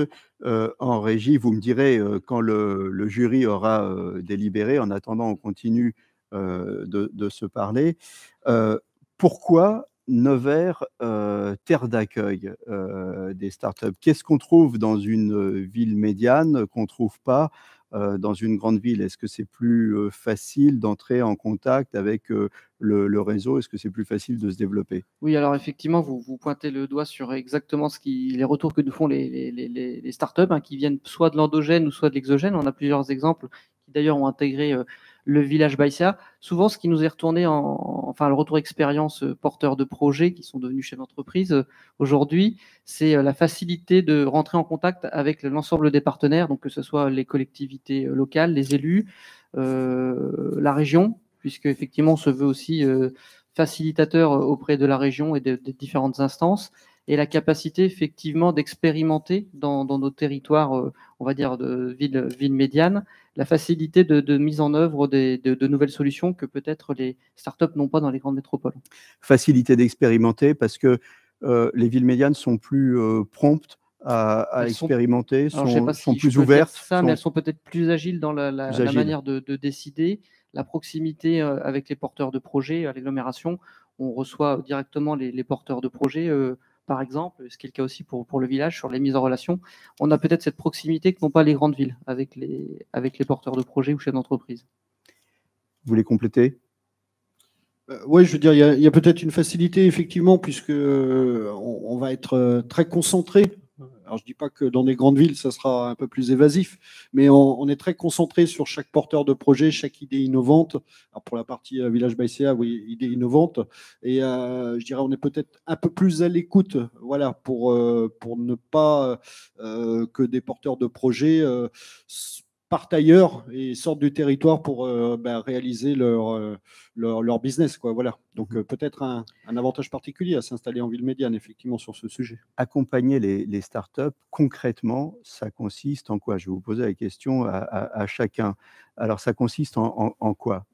Alors, sur la partie Village ByCA, on est sur l'accélération, c'est-à-dire accompagner les startups, c'est bien les aider à développer rapidement leur idée pour générer un business. Ça, je l'ai dit déjà plusieurs fois, mais c'est une vision 360, c'est-à-dire les faire participer, leur proposer de participer aux conférences, c'est leur apporter la force du réseau, les conseils des partenaires, des appels à projets aussi que les partenaires peuvent solliciter. Mais au-delà de ça, c'est surtout un programme d'accompagnement qui est déterminé sur mesure. Sur la partie Nevers, dans l'équipe, il y a Héloïse Guiter qui n'est pas là ce soir, mais qui est Startup Manager, qui suit au quotidien les porteurs de projets avec des échanges réguliers et qui permet d'apporter de les mettre en face de solutions, que ce soit par des conseils de savoir-faire sur des experts, des choses comme ça, des mises en relation. Une mise en relation aussi qui peut être au niveau national sur besoin. Vous avez parlé de l'importance du réseau. Le réseau, c'est quoi? C'est le réseau du Crédit Agricole, c'est le réseau des 1300 startups, c'est le réseau aussi local, c'est tous ces réseaux-là? C'est tout cet ensemble, en fait. Voilà, c'est le réseau local, bien sûr, c'est important puisqu'il y a des solutions territoriales et c'est important aussi qu'il y ait un réseau sur la localité. Mais c'est aussi cette force aussi de cet ensemble national puisqu'il y a derrière nos partenaires se dessinent aussi des très grands groupes et qui peuvent peut-être justement avoir besoin de nos startups comme clientes. Même si vos startups, elles sont dans des domaines divers et variés, c'est important malgré tout qu'elles soient ensemble, qu'elles se parlent. Quel genre d'expérience elles partagent? C'est divers sujets, puisqu'un entrepreneur qui se lance, de toute façon, par définition, peut se retrouver bien seul. Donc, je pense que c'est plusieurs sujets qui peuvent être terrain d'échange. Voilà, donc c'est important qu'ils aient cette relation. Donc, c'est vraiment ça qu'on veut créer, quoi. Et j'en profite aussi pour dire que le village ByCA de Nevers, c'est aussi des startups qui sont lauréats au CIVIM, qui ont été lauréats au CIVIM. Donc, c'est encore le cas cette année avec Geosmartic. Oui, on va faire un petit bilan tout à l'heure. On va revenir là-dessus. Je repose ma question. J'avais dit que j'allais la poser à chacun de vous. Donc, concrètement, accompagner des startups ou des entreprises, hein, d'ailleurs, parce qu'on dit toujours startup, enfin bon, accompagner des entreprises à l'incube.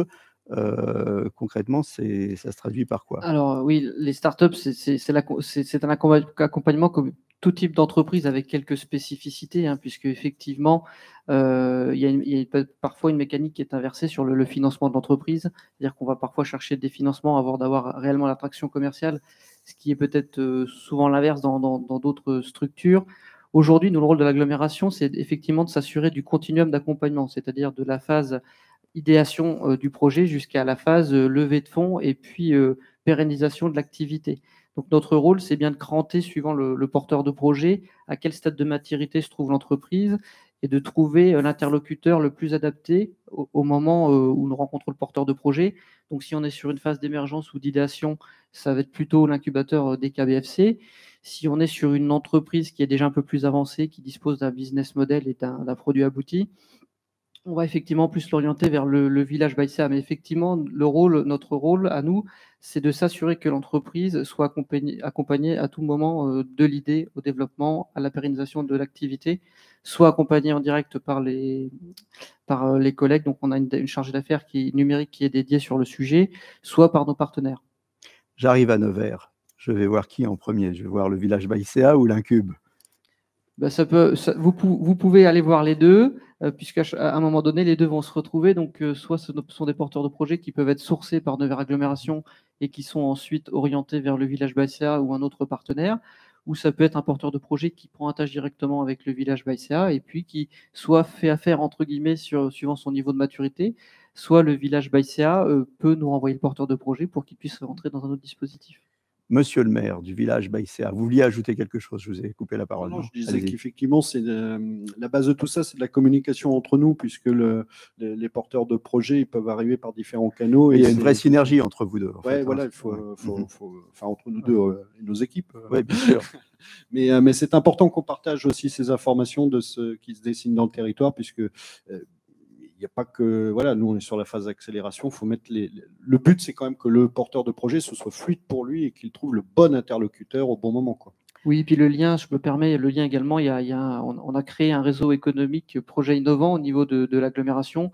C'est un rendez-vous qui a lieu toutes les 6 à 8 semaines et qui permet effectivement de débriefer sur les porteurs de projets, sur les moyens d'accompagner, les animations et tous les sujets qui sont en rapport avec l'accompagnement et le développement d'activités de type numérique ou innovantes. Alors, monsieur le maire du village BayCA, dans village BayCA, j'entends CA. Et CA, c'est Crédit Agricole. Alors, est-ce que l'aspect bancaire est important dans le développement d'une entreprise? Est-ce que vous les conseillez? On parlait des levées de fonds tout à l'heure. Est-ce que vous les conseillez dans l'élaboration de leur business model, dans la manière de présenter les choses pour les levées de fonds? Ou est-ce que vous allez en plus jusqu'à les accompagner financièrement? Comment ça se passe? Alors, la question est de fait très intéressante. Vous avez répondu à une partie de la question, puisque dans le programme d'accompagnement, évidemment, il y a cette notion de les accompagner à la levée de fonds. Mais le sujet, quand on dit village BayCA, donc groupe Crédit Agricole, comme je l'ai dit tout à l'heure, il faut savoir que le but du Crédit Agricole n'est pas d'avoir de financer forcément, d'avoir les startups comme clientes. C'est pas le but essentiel. L'objectif derrière du groupe, c'est vraiment d'être utile au développement économique du territoire, puisque tout ce qui profite à un territoire profite à l'ensemble de ses agents économiques. Et finira par profiter à la banque.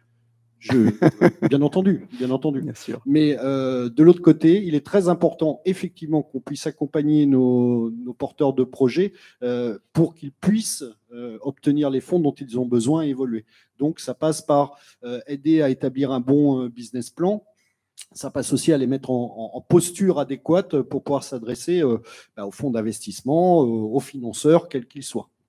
Est-ce que vous pouvez nous éclairer un petit peu plus sur les différentes étapes de développement d'une start-up? On entend souvent parler de levée de fonds, mais avant la levée de fonds, on n'arrive pas comme ça avec une idée en disant je veux 10 millions. ou rarement, il y a des étapes quand même à Oui, alors il y a les respecter. étapes traditionnelles qu'on peut reprendre aujourd'hui. Effectivement, je parlais de l'idéation, de l'émergence de l'idée. Aussi, un point qui est assez fondamental, qui est peut-être pas très technique ici, c'est l'adéquation porteur-projet. Est-ce que la personne qui porte le projet en a les compétences, les capacités? C'est le premier travail effectué. Une fois que celui-ci est fait, c'est de travailler sur l'étude de marché. Est-ce que le produit que je vais sortir va répondre à une demande ou va créer une demande?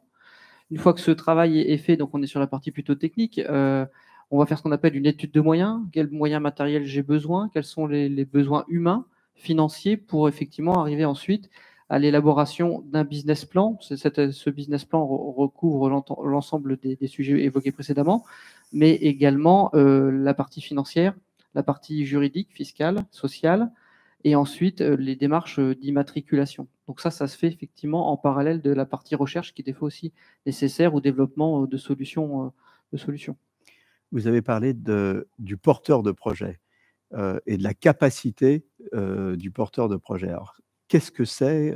Quels sont les critères que vous demandez à un porteur de projet pour dire, voilà, ce gars-là, il a la capacité à aller plus loin. Il n'a pas eu simplement une bonne idée, mais il est capable de la porter, il est capable peut-être de travailler en équipe et puis d'abandonner un peu son bébé, d'abandonner un peu sa souveraineté et d'emmener son projet beaucoup plus loin. Comment vous identifiez les qualités d'un porteur de projet? Je veux dire, est-ce qu'on peut répondre à cette question au départ? Déjà, je ne suis pas sûr, parce qu'un porteur de projet, il a aussi cette capacité peut-être tout simplement d'évoluer au fur et à mesure que son idée évolue. Voilà, un porteur de projet, il part... je pense qu'il faut leur poser directement la question, parce qu'ils partent en grande partie dans l'inconnu, et effectivement, donc le porteur de projet, voilà, mon avis personnel, c'est qu'effectivement, je vais vous poser la question autrement. Je vais vous poser la question autrement. Je veux faire une levée de fonds, je suis porteur de projet. Outre l'idée, on a bien compris qu'il fallait un marché, mais qu'est-ce qui va faire que vous allez dire ce gars-là, on lui fait confiance ou on ne lui fait pas confiance? On lui met X millions ou on ne lui met pas? Alors, la question, clairement, je suis pas là pour apporter les millions. Donc, non, mais pour apporter un conseil au porteur de projet, justement. Conseil, donc, qu'est-ce qui est rédhibitoire, par exemple? Donc, le conseil, en tout cas, c'est que le porteur de projet, avant de pouvoir se présenter sur la levée de fonds, il faut le mettre déjà en posture, déjà d'aisance et tout, de préparer le pitch adéquat et puis d'avoir cette facilité de présentation, d'avoir un business plan qui soit attractif, effectivement, puisque l'investisseur derrière, le but de l'investisseur, c'est oui. Alors, vous savez quoi, j'entends le jury qui descend. Alors, avant d'accueillir à nouveau le jury, on va quand même conclure avec un premier bilan du village Baïséa à Nevers. Le village Baïséa fête ses 3 ans, c'est ça? Alors, c'est ça. On a fêté les 3 ans, puisque j'ai dit tout à l'heure qu'il était ouvert. Les portes ont ouvert en 2019. Donc, on est sur la 3e année qui vient de s'écouler. Donc, c'est actuellement une dizaine de startups accompagnées. Donc, la fierté aussi de ces 3 ans, c'est d'avoir les 2 premières startups alumni. Il y en aura d'autres. Donc, le but recherché derrière cet ensemble d'entente et de synergie, c'est bien qu'au final, les startups s'implantent durablement sur le territoire, et je pense qu'on est en bonne voie pour que ça continue ainsi. Un bref bilan de l'Incube avant de faire rentrer à nouveau le jury. Rapidement, quelques chiffres. Aujourd'hui, l'Incube, c'est 4000 m², 25 entreprises, 160 emplois, avec un nouvel équipement à venir qui s'appelle l'Incube Agora Business, avec à nouveau 1200 m². Et effectivement, l'objectif, c'est bien d'implanter des entreprises sur le territoire et puis de les ancrer sur le long terme avec l'appui de nos partenaires locaux et régionaux. Voilà, écoutez, je vous remercie, on les applaudit. Et puis maintenant, on va faire rentrer le jury qui a fini de délibérer. Alors, c'est l'heure. On va enfin savoir qui gagnera sa participation au CIVIM 2022, qui ira à Tête for Mind. On va se reconnecter avec le jury québécois et je vais demander à tous les candidats de monter sur scène. Je vais également demander aux partenaires, les partenaires, ils sont importants pour le CIVIM, de nous rejoindre. Veolia, représenté par Julien Netterpellé, et Charles Perrucot, Veolia, si vous pouvez nous rejoindre. Et les candidats, vous montez aussi sur scène. Voilà. Donc, les candidats, ils vont se mettre ici. Les partenaires vont se mettre un petit peu devant. Chacun va dire un petit mot. Orange, représenté par Alexandre Orcel, va venir nous retrouver aussi. Keolis, représenté par Sophie Cheval. Alors, voilà, les candidats sur cette ligne-là, les partenaires sur la ligne, sur cette ligne-là. OK ? Et Colas, représenté par Frédéric Touvard. Ils sont où, mes petits partenaires? Alors, les candidats, on a tout le monde? Non, on a tout le monde. 2, 4, 6, 7, il en manque un. Le 8e est là. Les partenaires, ils sont où? Les partenaires, ils sont là. Allez, venez me voir. Un micro-main, je vais prendre un micro-main pour donner la parole aux partenaires. Voilà, ici, mettez-vous pas trop près parce que sinon, vous allez passer derrière la caméra. On ne va pas vous voir. Donc, vous vous mettez ici. Voilà. Allez, ici, devant les candidats, n'hésitez pas. Hein, c'est une petite scène, c'est un très beau théâtre. Un petit mot de chacun des partenaires. Veolia en premier. Veolia, c'est Veolia. Voilà. Un petit mot rapide, hein, parce qu'on est déjà en retard. Bon, alors on va faire rapide. Allez-y. On va faire rapide. Bah, écoutez, très heureux de participer et d'être partenaire pour ces 5 lauréats. Et bah, écoutez, que le meilleur gagne. Alors, Orange. Oui, Orange, on est très heureux d'être présent aussi. On est partenaire depuis la création du CIVIM et c'est toujours un plaisir de voir ces jeunes startups avec plein d'idées à accompagner pour développer de nouvelles idées. Keolis. Bonjour à tous. Je suis arrivée un peu en retard. Je suis désolée, j'étais en réunion avant. Mais vous avez pris les transports, c'est ça? Oui, c'est ça, en réunion de transport en plus. Oui. Donc très fière d'être partenaire aussi, de pouvoir accompagner tous ces jeunes dans leurs projets. Et on va terminer par Colas. Bonjour à tous. Donc Colas, très heureux de participer au CIVIM sur notamment toutes ces innovations dans les villes et les villes médianes. Et un tout petit mot pour saluer mes amis québécois, parce qu'il se trouve que je suis franco-québécois, d'une ville médiane aussi qui est plutôt au nord, au Saguenay. Je vois qu'il n'y a pas de représentants, mais je vous salue bien. Allez, vous regroupez les partenaires. On va déjà faire une petite photo des partenaires avec les candidats. Et ensuite, on va passer à la remise des prix. Regroupez-vous un petit peu les partenaires. Voilà. Et puis, faites un beau sourire pour la photo. Voilà. Alors ensuite, on va passer à la remise des prix. Hein. C'est l'heure. On va enfin savoir qui gagnera sa participation au CIVIM 2022. C'est bon, les photos? Allez, on remercie les partenaires et les candidats. Vous restez avec moi. Michel Anger, est-ce que vous êtes avec moi, Michel Anger? Non, il n'est plus avec moi. Alors, c'est Benoît Balmana qui va me répondre. Benoît, du côté québécois, les délibérations étaient difficiles? Comme toujours, hein, surtout quand on arrive dans la fin du classement, là, on a tous le même avis, mais on a réussi à trouver un bon consensus. Puis je pense qu'on a une belle délégation qui va s'en venir au Québec au mois d'octobre. Bon, vous vous êtes pas trop disputé avec le jury français. Vous avez réussi à trouver on était bien alignés tous, donc c'était une belle délibération. Denis Thuriot, comment ça s'est passé du côté français? Ça s'est bien passé. Il y a Lourdes aussi qui était côté Québec. Nous, on les voyait côté Québec comme ils étaient à l'écran, mais en fait, ils sont français. Non, voilà, c'est pas simple. Franchement, c'est pas simple. On aurait même besoin de plus de temps, mais on sait que le temps est compté. Et comme à la Roland-Garros, c'est la télévision qui décide. Et voilà, je voulais simplement dire qu'on a tenu compte des critères, y compris du développement en Amérique du Nord, qui pour nous était important. Et que moi, je le redis, hein, il y en a 5 qui vont avoir la chance d'aller au Québec, mais il y en a 3 qui vont avoir la chance d'être au CIVIM 2023 à Nevers. Donc, il n'y a pas de perdant. C'est comme l'école des fans. Voilà, il n'y a pas de perdant, mais il y a quand même 5 super gagnants. Bien sûr. Alors, dans les 5 super gagnants, on va dire maintenant hein, qui part au Québec. Hein, ils attendent depuis un petit moment. Ce n'est pas un classement qu'on va donner. Hein, on va donner les super gagnants dans l'ordre alphabétique. Exactement. Il n'y a pas de parce qu'en plus, c'est une thématique parfois très différente, donc c'est compliqué de classer. Donc voilà. Les 5 choisis qui nous ont paru le plus adaptés par rapport aux attentes de nos concitoyens aussi, parce qu'on est, en tant qu'élus, représentants nos concitoyens. Côté Québec aussi, il y a des enjeux des villes qui sont parfois un peu différents, d'essayer de trouver ce qui nous rassemblait le plus entre nos villes françaises et nos villes québécoises. Et vous savez quoi? C'est vous qui allez désigner le premier super gagnant. Je vous remets le billet d'avion. Alors, qui veut partir en avion avec moi? Eh bien, écoutez, j'ai la chance et le plaisir de remettre le prix. Alors, encore une fois, on n'a pas dit qu'il y ait pas d'ordre de classement, c'est l'ordre de classement alphabétique et je le fais à Aglaé. Aglaé. Alors, Aglaé. Je vais vous embrasser.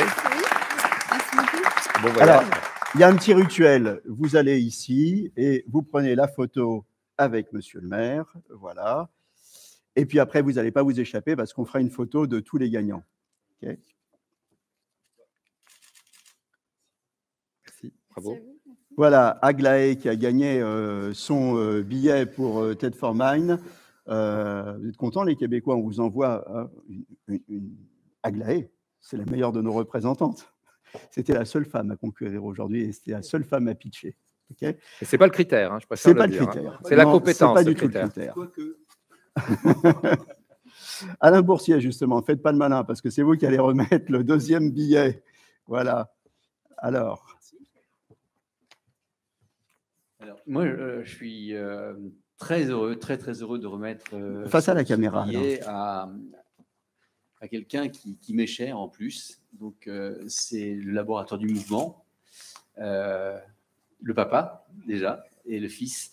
Comme j'ai dit tout à l'heure, hein, c'est une histoire humaine assez exceptionnelle et que vous soyez là, c'est mérité. C'est mérité sur toute la ligne, hein, tant sur le plan humain du papa et de vous-même, mais aussi sur le projet. Hein, voilà, donc je suis très Alors, le rituel, la photo, Alain, la photo. Voilà, la photo.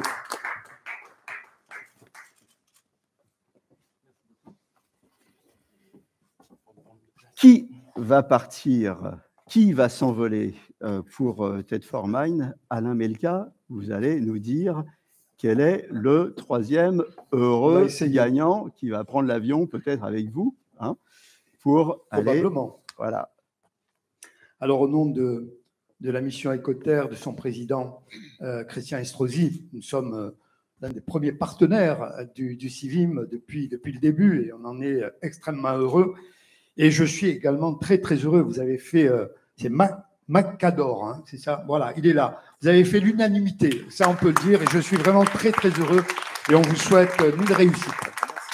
La photo, Alain, avec Macador, voilà, qui avait déjà, je le rappelle, 2 pieds au Canada, puisqu'il a son entreprise, et sa copine, Côme de Bagneux, c'est vous qui allez remettre le 4e billet. Alors, le montrez pas. Avec plaisir, avec plaisir. Et voilà. puis, ayant moi-même vécu au Québec, je suis très heureux de traiter un problème via cette start-up, un problème que j'ai eu relativement souvent. C'est le problème des nids de poules. Et avec Vialytics, dont on a tous souligné la qualité du pitch. Et je sais que c'est important au Québec. Donc, félicitations. Allez, mettez-vous de face pour la photo.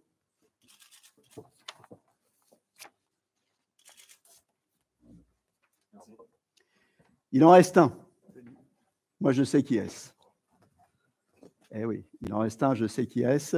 Et c'est Denis Thuriot qui va remettre le dernier billet d'avion et qui va nous dire quelle est la dernière société qui aura la chance de partir au CIVIM à TED for Mine.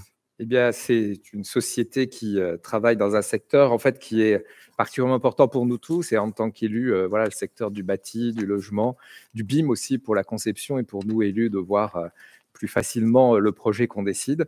Voilà, beaucoup d'enjeux aussi autour du développement durable, de l'énergie, de l'autosuffisance des bâtiments. Je pense que c'est une solution. Nous pensons avec l'ensemble du jury également à distance que c'est une solution particulièrement intéressante qui peut aussi se développer fortement en Amérique du Nord et évidemment au Québec et au Canada. Donc, oui, Tim. Bon vol. Voilà, la photo, mettez-vous tous les deux, la photo.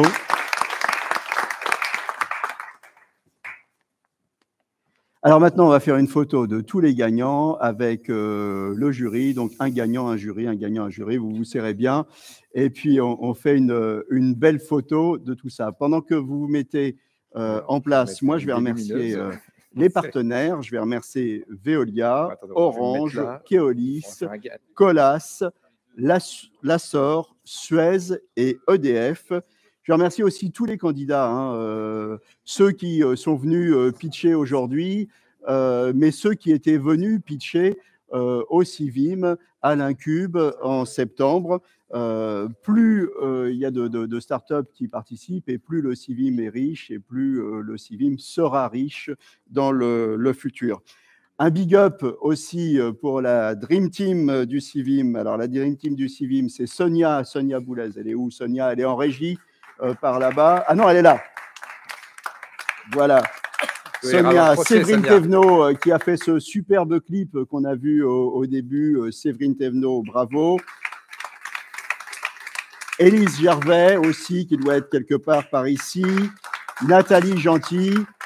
Et Sandrine Cochet, la cheville ouvrière du groupe. Elle est où, Sandrine? Elle se lève. Je ne la vois pas. Voilà, un petit mot de clôture. Est-ce que Michel Anger est encore avec nous pour un mot de clôture côté Canada? Benoît, ou alors le maire de Thetford Mines, peut-être, qui va, lui...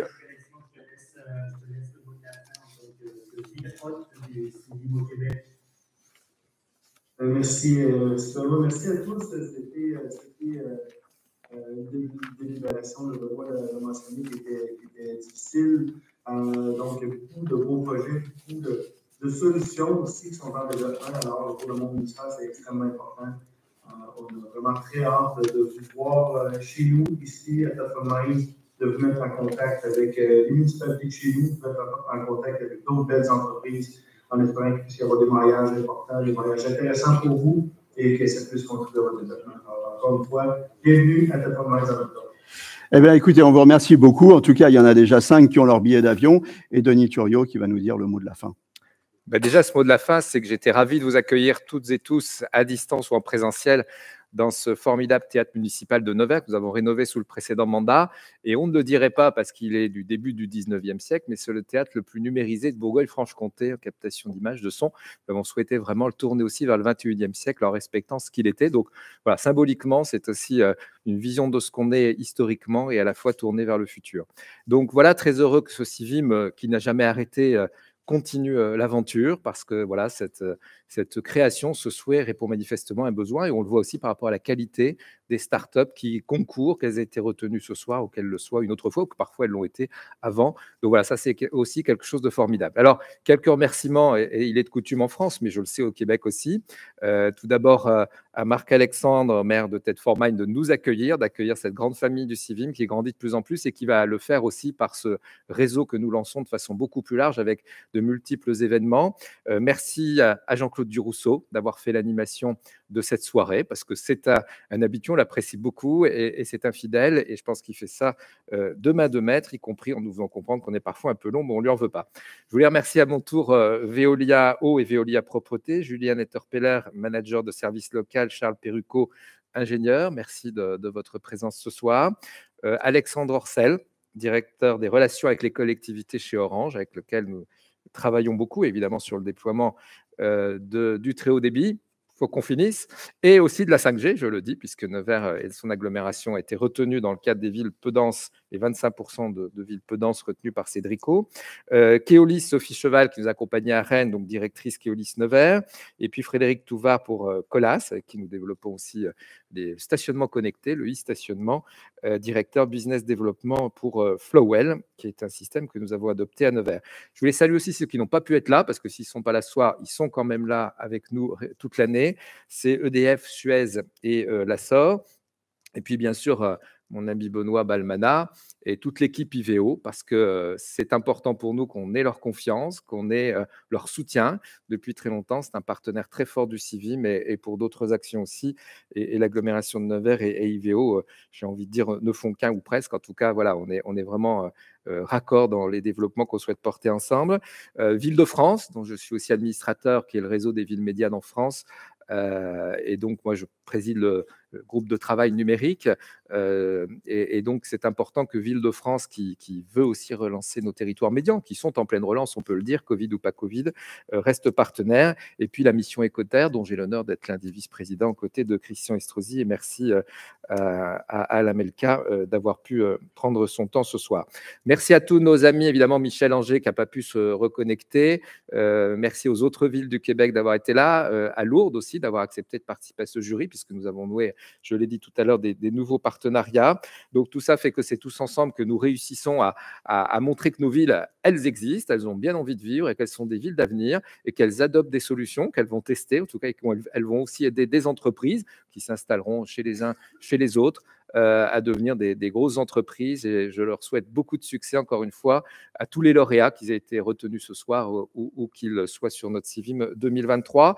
Et puis un petit mot plus égoïste, je voudrais remercier toutes mes équipes communication qui ont beaucoup travaillé à cela, les équipes de la ville de Nevers et de Nevers Agglomération, puisqu'on n'a plus qu'un service commun communication. Séverine Thévenot qui est là-bas pour toutes ces vidéos, que je n'ai pas pu toutes voir puisque on était ailleurs dans le cadre du jury, mais merci à elle. Merci à toutes celles que vous avez citées, Sonia Boulet, Sandrine Cochet et Élise Gervais notamment. Le groupe Lacroix avec lequel on a été primé, Monsieur Gervais aussi.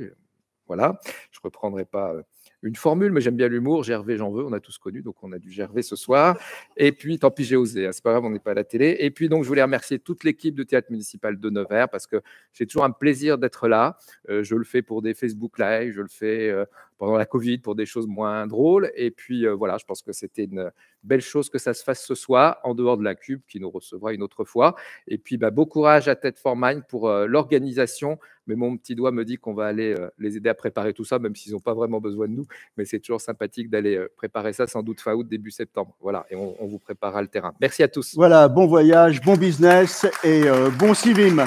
Et merci à tous les élus d'avoir été là, Agglo et Ville de Nevers.